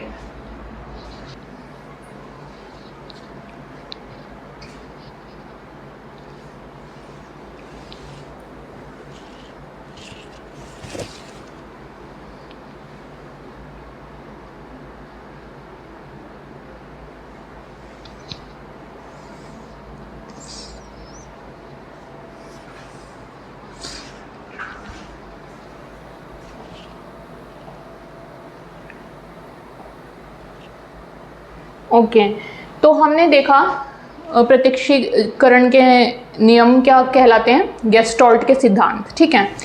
तो गेस्टॉल्ट मनोविज्ञान, गेस्टॉल्ट स्कूल ऑफ साइकोलॉजी, हम वस्तुओं को उनके अलग अलग भागों के बजाय एक पूर्ण और संगठित रूप में देखते हैं। गेस्टॉल्ट क्या है? गेस्टॉल्ट एक जर्मन वर्ड है और उसका अर्थ होता है कि हम ज़्यादातर चीज़ों को ना उनके संगठित रूप में देखते हैं। अगर उनके अंदर अलग अलग छोटे छोटे पार्ट हों, छोटे छोटे भागों में अगर वो वस्तु बटी भी हुई है, तब भी हमारा दिमाग किस तरीके से काम करता है कि वो उसको एज अ कंप्लीट ऑब्जेक्ट देखता है। ये नहीं देखता कि वो छोटा छोटा जो है उसकी चीज़ों को। अब जैसे सपोज करो कि एक बिल्डिंग आप देख रहे हैं, है ना, अभी वो पेंट नहीं हुई है, नई बिल्डिंग बनी है, सिर्फ ईंटें आपको दिखाई दे रही हैं अलग अलग करके, है ना। तो आपका दिमाग उसको किस तरीके से देखेगा कि वो एक बिल्डिंग है। ऐसे नहीं देखेगा एक ईंट यहाँ लगी हुई, दूसरी यहाँ, तीसरी यहाँ, ऐसे ऐसे उसके ऊपर ईंटें लगी हुई हैं, ऐसे नहीं देखोगे आप, है ना। दिमाग उसको पूरे एज अ होल एक बिल्डिंग की तरह देखेगा, है ना। तो इस तरीके से जो है ये हमारा मस्तिष्क काम करता है। ये गेस्टॉल्ट मनोवैज्ञानिकों का मानना था। गेस्टॉल्ट जर्मन का वर्ड है और गेस्टॉल्ट का मतलब ही ये है कि हम वस्तुओं को कंप्लीट पिक्चर की तरह देखते हैं, ना कि उनमें छोटी छोटी जो चीज़ें हैं उनको हम देखें उस हिसाब से, ठीक है। तो हम वस्तुओं को उनके अलग अलग भागों की बजाय एक पूर्ण और संगठित रूप में देखते हैं, ठीक है। पूरा भागों के योग से अधिक होता है, यानी कि क्या मानना है कि जो छोटे छोटे भाग हैं अगर हम उनका एडिशन करें, उनको जोड़ करें, तो जो कंप्लीट पिक्चर है वो उससे ज़्यादा होती है, ठीक है। कि हम यानी कि जो छोटी छोटी चीज़ें हैं उनको जोड़ के भी उतना नहीं सही निर्णय पे पहुंच पाएंगे जितना कि हम जो पूरी पिक्चर देखेंगे तब पहुंचेंगे, है ना। तो जो पूरा भाग होता है वो योगों से अधिक होता है, भागों के योग से अधिक होता है पूरा। We perceive objects as a whole pattern, ठीक है। होल पैटर्न की तरह हम चीज़ों को देखते हैं, ना कि उसमें जो छोटे छोटे एलिमेंट्स हैं उनको हम देखते हैं। मतलब हमारा मस्तिष्क किस तरीके से देखता है, the whole is greater than the sum of its parts, ठीक है। उसके छोटे छोटे पार्ट्स को हम ऐड करें, उससे कहीं ज़्यादा बड़ा होता है जो बड़ी पिक्चर होती है, बिग पिक्चर जैसे कहते हैं ना, हम कहते हैं ना what is the big picture, तो वो चीज़ है, ठीक है। अब इसमें जो मेन फाउंडर्स थे, जो मनोवैज्ञानिक इससे रिलेटेड थे, वो उनके नाम आपको पता होने चाहिए। 3 मनोवैज्ञानिक सबसे ज़्यादा इसमें इम्पॉर्टेंट हैं साइकोलॉजिस्ट, मैक्स वेरथाइमर, ठीक है, वॉल्फगैंग क्यूहलर एंड कर्ट कॉफका, ठीक है। तो ये तीनों का संबंध जो है गेस्टॉल्ट स्कूल ऑफ साइकोलॉजी या गेस्टॉल्ट मनोविज्ञान से है। और आपको याद हो हमने पहली क्लास में पढ़ा था विल्हेम वुंट, जो स्ट्रक्चरलिज्म यानी संरचनावाद से संबंधित थे। 3 आज हमने पढ़ लिए हैं जो कि गेस्टॉल्ट से संबंधित है, मैक्स वेरथाइमर, वॉल्फगैंग क्यूहलर एंड कर्ट कॉफका, ठीक है। तो अगर आपको इस टाइप से कोई क्वेश्चन आए जिसमें कि 4 ऑप्शन दिए हुए हैं और पूछें कि इनमें से कौन सा गेस्टॉल्ट स्कूल से रिलेटेड है या गेस्टॉल्ट से रिलेटेड नहीं है, तो आपको पता होना चाहिए, ये इंपॉर्टेंट नाम थे। ठीक है, अब हम बात करते हैं प्रत्यक्षीकरण के नियमों की। हमने गेस्टॉल्ट का मतलब समझ लिया क्या होता है, कि हमें बिगर पिक्चर देखनी है। ठीक है, उसके अंदर छोटे छोटे छोटे एलिमेंट्स हैं, उन पे नहीं जाना है ना, उनको भी हमें देखना तो है, लेकिन वो किस हिसाब से क्या पैटर्न बना रहे हैं, कैसे बड़ी पिक्चर कैसे बना रहे हैं, उस हिसाब से हमें देखना है। तो यही चीज़ जो है हम यहाँ पे इसमें पढ़ेंगे, ये संगठित किया जा रहा है यहाँ पे, है ना। प्रत्यक्षीकरण के नियम यानी लॉज ऑफ परसेप्शन हम पढ़ेंगे। तो पहला लॉ क्या है, आकृति एवं पृष्ठभूमि का नियम, law of figure and ground. यानी कि एक बैकग्राउंड है और उसके ऊपर कोई फिगर है, तो इसमें क्या होता है, इस नियम के अनुसार हम किसी वस्तु को उसकी पृष्ठभूमि यानी उसके बैकग्राउंड से अलग करके देखते हैं, वस्तु आकृति प्रमुख रूप से दिखाई देती है। यानी कि हमारा दिमाग कैसे काम करता है कि हमारा दिमाग 2 चीज़ों में से एक चीज़ को बैकग्राउंड की तरह देख लेता है और दूसरी चीज़ को फिगर की तरह देख लेता है। जैसे अगर आपको यहाँ पे ये बोर्ड नज़र आ रहा है ना, इसमें जितना भी ब्लैक ब्लैक है वो आपको कैसा लग रहा है, एक बैकग्राउंड की तरह लग रहा है ना, और जो भी लिखा हुआ है वो आपको फिगर की तरह लग रहा है, यानी कि आकृति है वो एक। ठीक है, चाहे लिखा हुआ हो या कोई ड्राइंग बनी होती, वो एक आकृति की तरह लगती। तो इस तरीके से हमारा दिमाग काम करता है। अलग अलग प्रकार के इसमें नियम आप देखेंगे। तो एक नियम क्या है कि हमारा दिमाग एक जब भी देखता है तो एक चीज़ को वो पृष्ठभूमि बना लेता है और एक चीज़ को वो उस पर फिगर बना लेता है या उस पर आकृति बना लेता है। तो यहाँ पे अगर हमारा दिमाग देख रहा है तो जो भी ब्लैक ब्लैक दिख रहा है उसको हम कंसीडर कर लेते हैं ये बैकग्राउंड है, और जो उस पर लिखा हुआ है बना हुआ है वो उसकी आकृति है या फिगर है। अब आप देखेंगे एक चीज़ कि ये जो ब्लैक ब्लैक है इस पे हमारा इतना ध्यान नहीं जाता कि इसकी शेप क्या है, इसका आकार क्या है ना। तो ये चीज़ एक तरीके से जो बैकग्राउंड होता है, हमारी जो आंखें हम जब देखते हैं इसको, तो बैकग्राउंड को हम कैसे कंसीडर कर लेते हैं, बैकग्राउंड हो जाता है हमारा फॉर्मलेस। ठीक है, जिसका कोई आकार नहीं है। ठीक है, आप जब इस पे देख रहे हैं बोर्ड पे, आपका ध्यान नहीं जा रहा ना कि ये पीछे जो काला है इसका क्या आकार है ना, बिल्कुल भी ध्यान नहीं जा रहा। उसके बाद है कि जो हम लिखा हुआ है, ठीक है, उस आकृति को हम समझ पा रहे हैं, वह ऐसे बना हुआ है, स ऐसे बना हुआ है। तो ये क्या हो गया, जो भी इसके अंदर फिगर होती है या आकृति होती है वो होती है हमारी आकार। आकृति मतलब आकार। ठीक है, तो जो भी बैकग्राउंड के ऊपर, ठीक है, पृष्ठभूमि के ऊपर जो बना होता है वो आकृति की फॉर्म में होता है, पृष्ठभूमि का कोई आकार नहीं होता। इस तरीके से हमारा दिमाग काम करता है। ठीक है, we perceive an object as a figure against a background. ठीक है, तो बैकग्राउंड को हम इस तरीके से देखते हैं कि उसका कोई आकार नहीं है और उसके ऊपर जो भी चीज़ बनी होती है वो एक आकृति की तरह हमें नज़र आती है। एक एग्जाम्पल हमने ये ले लिया, एक और इसका एग्जाम्पल लेते हैं। जैसे ये है, अब ये आपको क्या नज़र आ रहा है, ये जो ग्रीन ग्रीन है ये एक तरीके से ऐसा नज़र आ रहा है जैसे कोई फ्लावर का वास जो होता है ना, फ्लावर पॉट जो वास होता है उस तरीके का नज़र आ रहा है ना। तो वो नज़र कब आ रहा है, जब आप इसको ब्लैक जो है जो भी है वो आप बैकग्राउंड की तरह उसको अगर आपकी नज़रें देख रही हैं तो, है ना। और वो बैकग्राउंड कैसा है, वो बिना आकृति का दिख रहा है। आकृति आपको ये ग्रीन ग्रीन दिख रही है, ठीक है, जो वास की तरह दिख रही है। अब हो सकता है कुछ लोगों को ये वास की जगह यहाँ पे 2 शक्लें नज़र आ रही हों, दिख रही है आपको, एक शक्ल यहाँ बन रही है, एक शक्ल यहाँ बन रही है ना। ऐसे में आकृति क्या हुई, जिनको शक्लें नज़र आ रही होंगी ये आकृति है, ये आकृति है, और यहाँ पे अब जब आप इन 2 शक्लों को देख रहे हो तो आपके लिए आकृति ये 2 शक्लें हैं, और जो बीच का जो ग्रीन ग्रीन है वो आपके लिए आकृति इररेलेवेंट हो गई, वो एक तरीके से आपका बैकग्राउंड हो गया, उस पर आपका ध्यान ही नहीं गया कि ये ग्रीन ग्रीन क्या है।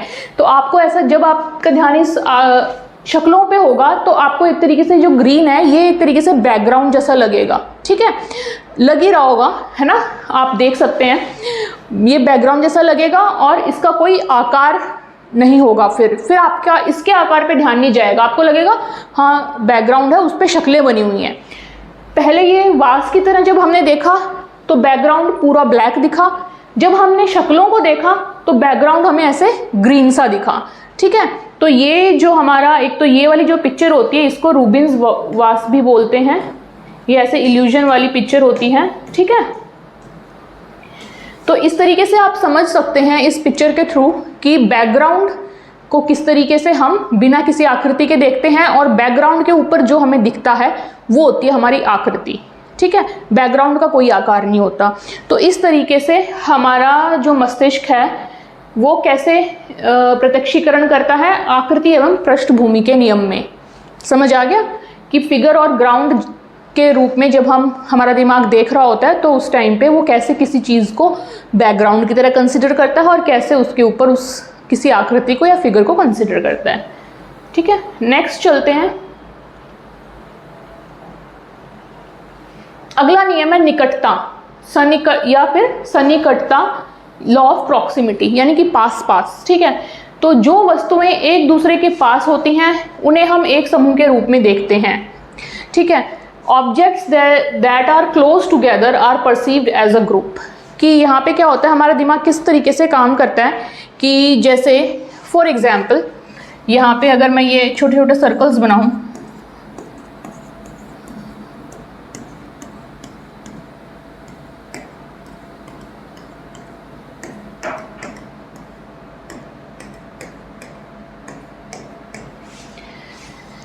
अब अगर मैं कहूँ कि आप इसको कैसे देख रहे हैं तो आप क्या बोलेंगे? नॉर्मल कंडीशंस में जनरली हर कोई यही बोलेगा, ये चार केस में ये ग्रुप हो गया, दो वालों का ये ग्रुप है और तीन वालों का ये ग्रुप है। इस तरीके से आप इसका मीनिंग निकालोगे, है ना? ऐसा क्यों? क्योंकि जो वस्तुएं एक दूसरे के जितनी पास होती हैं हमारा दिमाग जो है उसको एक ग्रुप के रूप में, एक समूह के रूप में इंटरप्रेट कर लेता है, उसका अर्थ निकाल लेता है। ठीक है, तो ये इस लॉ को हम क्या कहेंगे? निकटता का नियम, सन्निकटता, लॉ ऑफ प्रॉक्सिमिटी। ठीक है, जितना आसपास होगा उतना ही वो एक ग्रुप की तरह कंसीडर कर लेगा दिमाग। ठीक है, नेक्स्ट अब यहाँ पे देखो, हमने अलग अलग एक वस्तु को नहीं देखा ना, हमने ये नहीं बोला ना, मैंने जब आपसे पूछा कि इसको आप कैसे बताओगे तो यही कहेंगे ना, अधिकतर लोग ऐसे ही बोलेंगे कि ये इनका एक समूह है, ये एक समूह है, ये एक समूह है। ऐसे कोई नहीं बोलेगा एक सर्कल, दो सर्कल, तीन सर्कल, है ना? ऐसे नहीं बोलेंगे हम एक एक चीज़ें करके। तो ये हो गया निकटता का नियम। अगला नियम देखते हैं समानता या एक रूपता, यानी कि सिमिलैरिटी का, एक जैसे का नियम।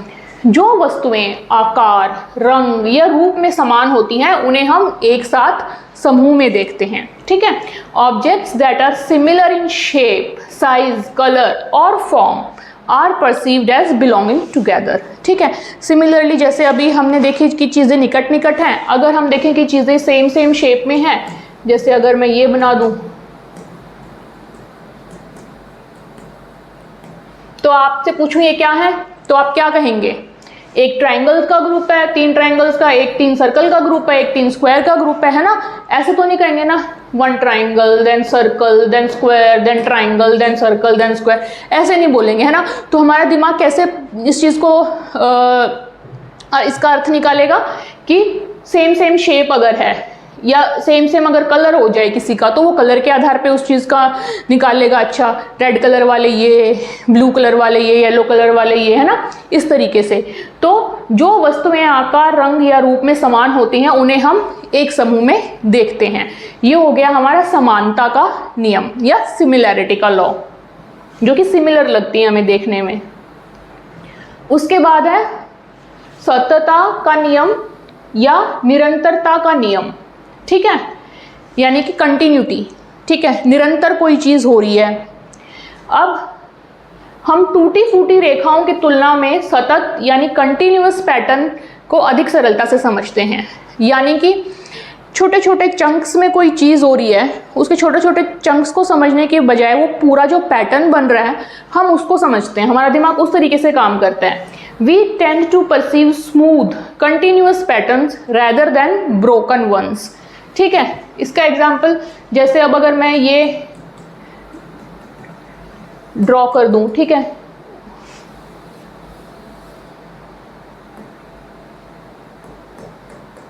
ये आपसे मैं पूछूं तो आप क्या कहेंगे? इसको ट्रायंगल कहेंगे। आप ये तो नहीं कहेंगे ना एक लाइन फिर बीच में टूट गई, फिर दूसरी लाइन फिर टूट गई, फिर तीसरी लाइन, ऐसे नहीं कहेंगे हम। इसको क्या कहेंगे?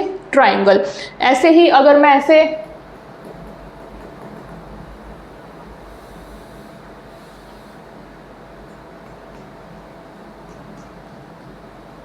ये कर दूं, आप इसको क्या कहेंगे? 4 कहेंगे, है ना। हमारे दिमाग ने पहचान लिया ये 4 है। हम ये जो बीच में जो टूटी हुई लाइन है इसका तो हमारा दिमाग में अर्थ ही नहीं जा रहा ना कि ये ब्रोकन लाइंस है क्या। हम पूरा का पूरा इसको as a whole bigger picture की तरह कंसीडर करते हैं, ऐसे हमारा दिमाग अर्थ समझ लेता है, ठीक है। तो यानी कि हम इसके गैप पे दिमाग नहीं जा रहा, ये जा रहा है कि ये कंटिन्यूअस ही है सारा का सारा, है ना। ये कंटिन्यूअस है, ये इन दोनों दो चीज़ों को हम सेम तरीके से ही समझ रहा है हमारा दिमाग। तो वही बात है कि कंटिन्यूटी का नियम है, ये निरंतरता का नियम है। यहाँ पे ब्रोकन लाइंस पे हमारा ध्यान नहीं जाता है, हमारा ध्यान जाता है कंटिन्यूअस पैटर्न पे, ठीक है। सतत पैटर्न की तरफ जाता है हमारा ध्यान, ना कि टूटी फूटी रेखाओं पे, ठीक। तो एक नियम ये हो गया। अगला नियम है समापन या बंदी का नियम। बंदी मतलब बंद हो गई चीज़, ठीक है। समाप्त कैसे हो रही है, क्लोजर कैसे हो रहा है उस चीज़ का, ठीक है। Law of closure. हम अधूरी वस्तु को भी पूरा मानकर देखते हैं क्योंकि मस्तिष्क उसे पूरा कर देता है, ठीक है। We tend to fill in missing parts to perceive a complete object. अगर हमें कोई आधी अधूरी वस्तु दिखती है ना, हम जानते हैं उस वस्तु को, तो हम क्या करते हैं? हम उसको एज अ पूरी वस्तु ही देखते हैं, हम उसको ऐसे ब्रोकन पार्ट में नहीं देखते हैं, ठीक है। तो इसका एक एग्जाम्पल लेते हैं। जैसे सपोज करो कि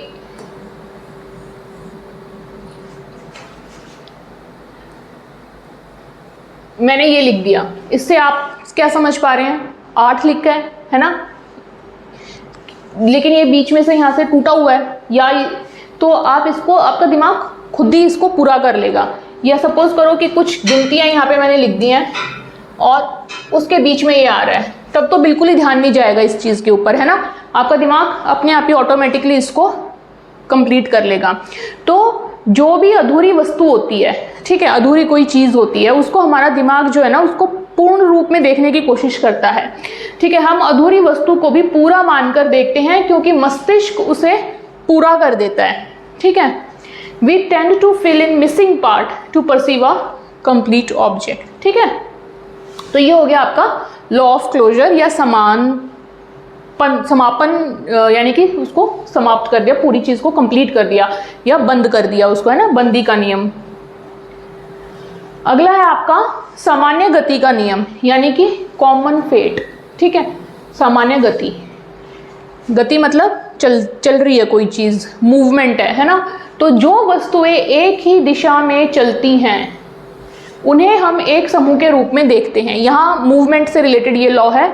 objects moving in the same direction are perceived as a group, यानी कि जो सेम डायरेक्शन में चल रही होती हैं चीज़ें उनको हम एक ग्रुप मान लेते हैं। जैसे अगर सपोज करो एक रोड पे काफ़ी ट्रैफिक है, एक साथ जा रही है, तो हम कहते हैं ना कि ह्यूज ट्रैफिक, है ना, उस चीज़ को हम एक ही ग्रुप की तरह देखते हैं। या जैसे बर्ड्स देखे होंगे आपने, पक्षी कई बार ग्रुप बना के एक ही डायरेक्शन में उड़ रहे होते हैं, है ना, तो उसको हम क्या बोलते हैं कि पक्षियों का समूह जा रहा है ना। तो उसको हम एक ग्रुप की तरह कंसीडर करते हैं जब भी बहुत सारी चीज़ें जो हैं एक साथ चल रही होती हैं। तो जो वस्तुएं एक ही दिशा में चल रही होती हैं हम उसे एक समूह के रूप में देखते हैं। फ्लॉक ऑफ बर्ड्स बोलते हैं हम, है ना। देन आता है आपका अच्छी आकृति का नियम, प्रेग्नेंस का नियम, ठीक है। Law of good figure, law of pregnance. Pregnance क्या है? प्रेग्नेंस भी जो आपका है ये एक जर्मन वर्ड है जिसका मतलब होता है सरल, सिंपल, ठीक है, इजी, सिंपल तरीके से, सिंपल, ठीक है, इसका मतलब यानी कि सरल, यानी कि चीज़ चाहे कैसी भी हो हमारा दिमाग उसको ना सिंप्लीफाई करके समझने की कोशिश करता है, सरलता से समझने की कोशिश करता है, ठीक है।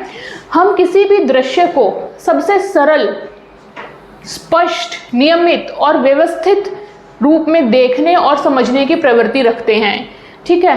Good complete form, law of good figure का मतलब यही है कि अच्छे से जो चीज़ समझ आ जाए, सिंपली, ठीक है, सरलता से जो चीज़ समझ आ जाए, हमारा दिमाग जो है वो इस तरीके से काम करता है, ठीक है। चीज़ों को कॉम्प्लेक्स करने की कोशिश नहीं करता हमारा दिमाग।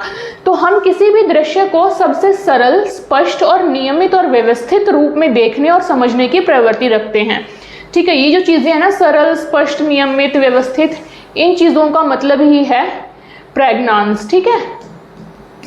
ये आपका जर्मन वर्ड है, ठीक है। इसका मतलब होता है किसी भी चीज़ को इस तरह सरलता से समझना। We tend to perceive objects in the simplest, most stable and most organized form possible, ठीक है। तभी आपने देखा होगा ना, जो चीज़ें जितनी ज़्यादा सिंपल लगती हैं, जितनी ज़्यादा अच्छे से ऑर्गेनाइज्ड होती हैं, हमें उतनी ही दिमाग में शांति फील होती है ना। Our mind organizes complex और unclear stimuli into clear and meaningful patterns। अब बहुत सारी चीज़ें अगर ऐसे होते हैं कि बिल्कुल एकदम से क्लियरली कुछ नज़र नहीं आ रहा है ना, और उसमें क्या होता है कि हमारा दिमाग कुछ ना कुछ ईजी सा ढूंढ लेता है। कई बार आपने देखा होगा कि जैसे बहुत सारे पैटर्न्स कुछ बन रहे हैं, हो सकता है अलग अलग कुछ बहुत कॉम्प्लेक्स सा हो, लेकिन दिमाग उसमें से क्या करता है, उसको इजीली, अगर कोई एक्सपीरियंस है या कुछ है तो उसको इजीली आइडेंटिफाई करके बोल देता है कि ये चीज़ है ना। जैसे अगर कई बारी आसमान में आपने देखा होगा बादल जो हैं वो कुछ ना कुछ रैंडम तरीके से ही बिखरे रहते हैं बादल, तो ऑब्वियसली है ना, और उनका कुछ मतलब भी नहीं होता कई बार, लेकिन हम जैसे आकाश में देखते हैं हम अपने आप बोल देते हैं कि देखो ये आकृति बनी हुई है, ये आकृति बनी हुई है। सिंप्लीफाई कर लेता है हमारा दिमाग उस जो फैलाव होता है बादल का, है ना, उस चीज़ को। या इसका एग्जाम्पल लेते हैं, जैसे इसको देखते ही आपके दिमाग में क्या आया, ओलंपिक रिंग्स आई, है ना, ठीक है। लेकिन असलियत में अगर हम इसको कॉम्प्लेक्स तरीके से देखने की कोशिश करें तो क्या ऐसे होगा कि ये रिंग ऐसे आके और फिर इस तरीके से ये इसके अंदर से, एक्चुअली में ये मैंने रफली बनाया है हाथ से, ठीक है। तो एक्चुअली में तो असलियत में तो अगर आप ओलंपिक रिंग देखें, आप देखना गूगल करके, तो यहाँ से आपको और आप एक एक रिंग को समझने की कोशिश करना, तो आपको बहुत कॉम्प्लेक्स लगेगा, ठीक है। यहाँ पे आपको इतने रफली मैंने बनाया है, तो वहाँ पे आप देखेंगे कि कैसे एक दूसरे के अंदर एंटेंगल्ड हो रखी है रिंग्स, कि आपको बहुत कॉम्प्लेक्स लगेगा उस डायग्राम को समझने में, ठीक है। यहाँ तो ऐसा लग रहा है कि जैसे इसके ऊपर मैंने ये ओवरलैप कर दी, इसके ऊपर ये ओवरलैप कर दी, इतने आसानी से नहीं है। आप आज ये ध्यान से देखना इस चीज़ को, ठीक है। तो कहीं से ये ओवरलैप मिलेगी, कहीं से ये ओवरलैप होके मिलेगी, है ना। तो अगर आप उसको इस तरीके से समझने की कोशिश करोगे तो दिमाग को बहुत कॉम्प्लेक्सिटी फील होगी। लेकिन अगर तुरंत ही ऐसे देख के आप कह दोगे ये तो ओलंपिक रिंग्स हैं, तो हमारे दिमाग ने कितना ही जल्दी इसको सिंप्लीफाई कर दिया, क्योंकि हमारे दिमाग को पता है कि ये लोगो ओलंपिक्स का है, तो इतना क्या इसमें झंझट डालना कि ये ऐसे ऐसे करके ये रिंग इसके अंदर कैसे आई होगी, दूसरी कैसे निकली होगी, नहीं, दिस इज ओलंपिक रिंग्स, ठीक है। तो इस तरीके से हमारा दिमाग जो है वो काम करता है, चीज़ों को सिंप्लीफाई करने की कोशिश करता है, कॉम्प्लेक्स चीज़ों को। फिर है सममिति का नियम, यानी कि लॉ ऑफ सिमेट्री, ठीक है। हम सममित यानी सिमेट्रिकल, संतुलित और समान भागों वाली वस्तुओं को एक पूर्ण एकीकृत वस्तु के रूप में देखते हैं, ठीक है। अगर हमें दो सेम टाइप की चीज़ें दिख जाएं, सिमेट्री दिख जाए दो चीज़ों में, तो हम उसको एक चीज़ के रूप में ही देखते हैं, उसको फिर हम अलग अलग चीज़ों के रूप में नहीं देखते। We tend to perceive symmetrical, balanced and equal objects as a single unified whole rather than separate parts, ठीक है। अब जैसे जो हमारा फेस है, ठीक है, हमारा फेस क्या है, हमारे फेस के 2 हाफ्स हैं, ठीक है, दोनों सिमेट्रिकल हैं। अगर हम ऐसे बीच में से अगर देखें, 2 पार्ट्स हैं, एक आंख इधर एक आंख इधर, नोज हाफ एंड हाफ, बिल्कुल बीच में से देखें तो 2 सिमेट्रिकल चीज़ें हैं, ठीक है। लेकिन क्या हम इन चीज़ों को हम एज ए सिमेट्री, एक ये पार्ट ऐसे बोलते नहीं, हम बोलते हैं कंप्लीट फेस, है ना।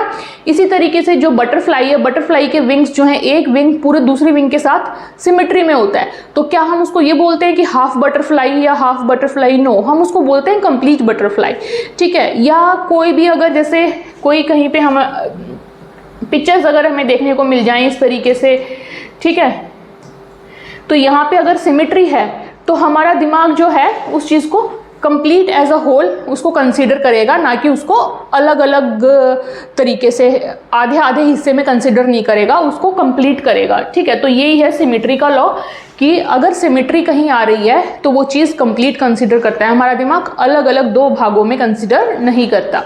ठीक है, हम सममित यानी सिमेट्रिकल, संतुलित और समान भागों वाली वस्तुओं को एक पूर्ण और एकीकृत यानी कि सिंगल एक चीज़ के रूप में देखते हैं। ठीक है, we tend to perceive symmetrical, balanced and equal objects as a single unified whole. ठीक है, एक वस्तु के रूप में, rather than सेपरेट पार्ट्स, ना कि उसके अलग अलग पार्ट्स के रूप में। ठीक है, तो ये 8 हो गए आपके लॉज यानी कि प्रत्यक्षीकरण के नियम। ठीक है, तो ये हो गए हमारे कंप्लीट आज के। तो हमने यहाँ पे 8 नियम देखे हैं। ठीक है,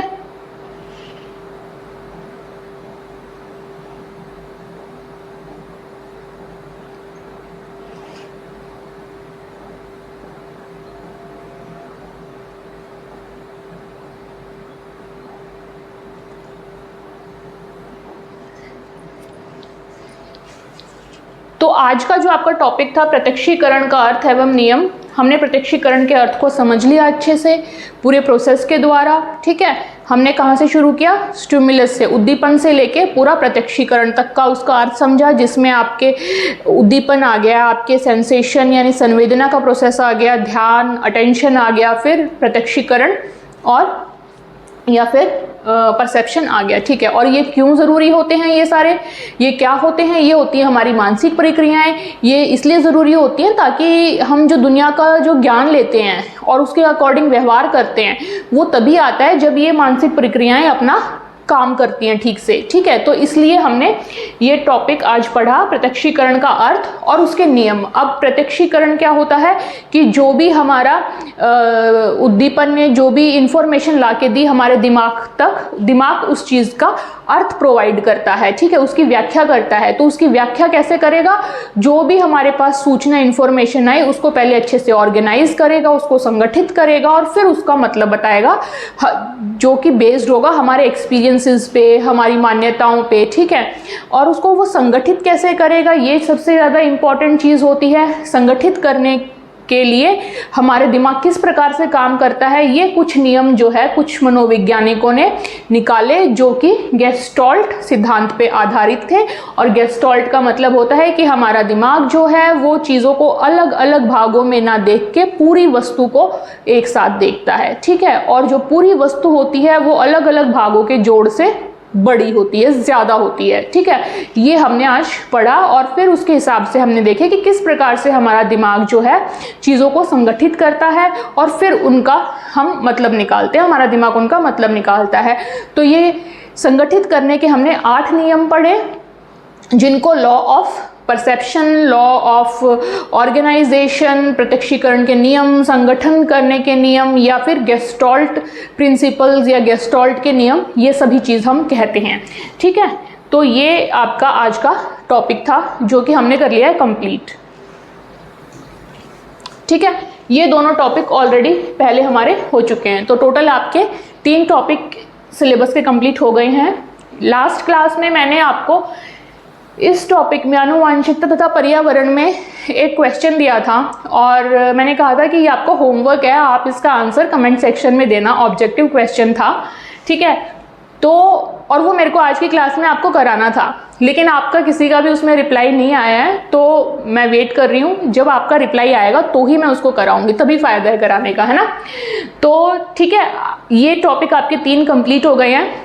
अगली क्लास में हम करेंगे नेक्स्ट टॉपिक, जो कि है अधिगम स्मृति एवं विस्मरण, प्राचीन एवं नैमित्तिकी अनुबंधन, अल्पकालिक दीर्घकालिक स्मृति, विस्मरण के कारण। ठीक है, learning, memory and forgetting, classical and instrumental conditioning, short term long term memory, causes of forgetting. ये थोड़ा लंबा टॉपिक है। ठीक है, नेक्स्ट क्लास में हम इस टॉपिक को शुरू करेंगे। तो आज की क्लास यहीं समाप्त होती है। अगर आपको अच्छे से समझ आई है और इंटरेस्टिंग लगी है तो don't forget to like, share and subscribe. और मिलते हैं अगली क्लास में, तब तक के लिए टेक केयर, बाय बाय।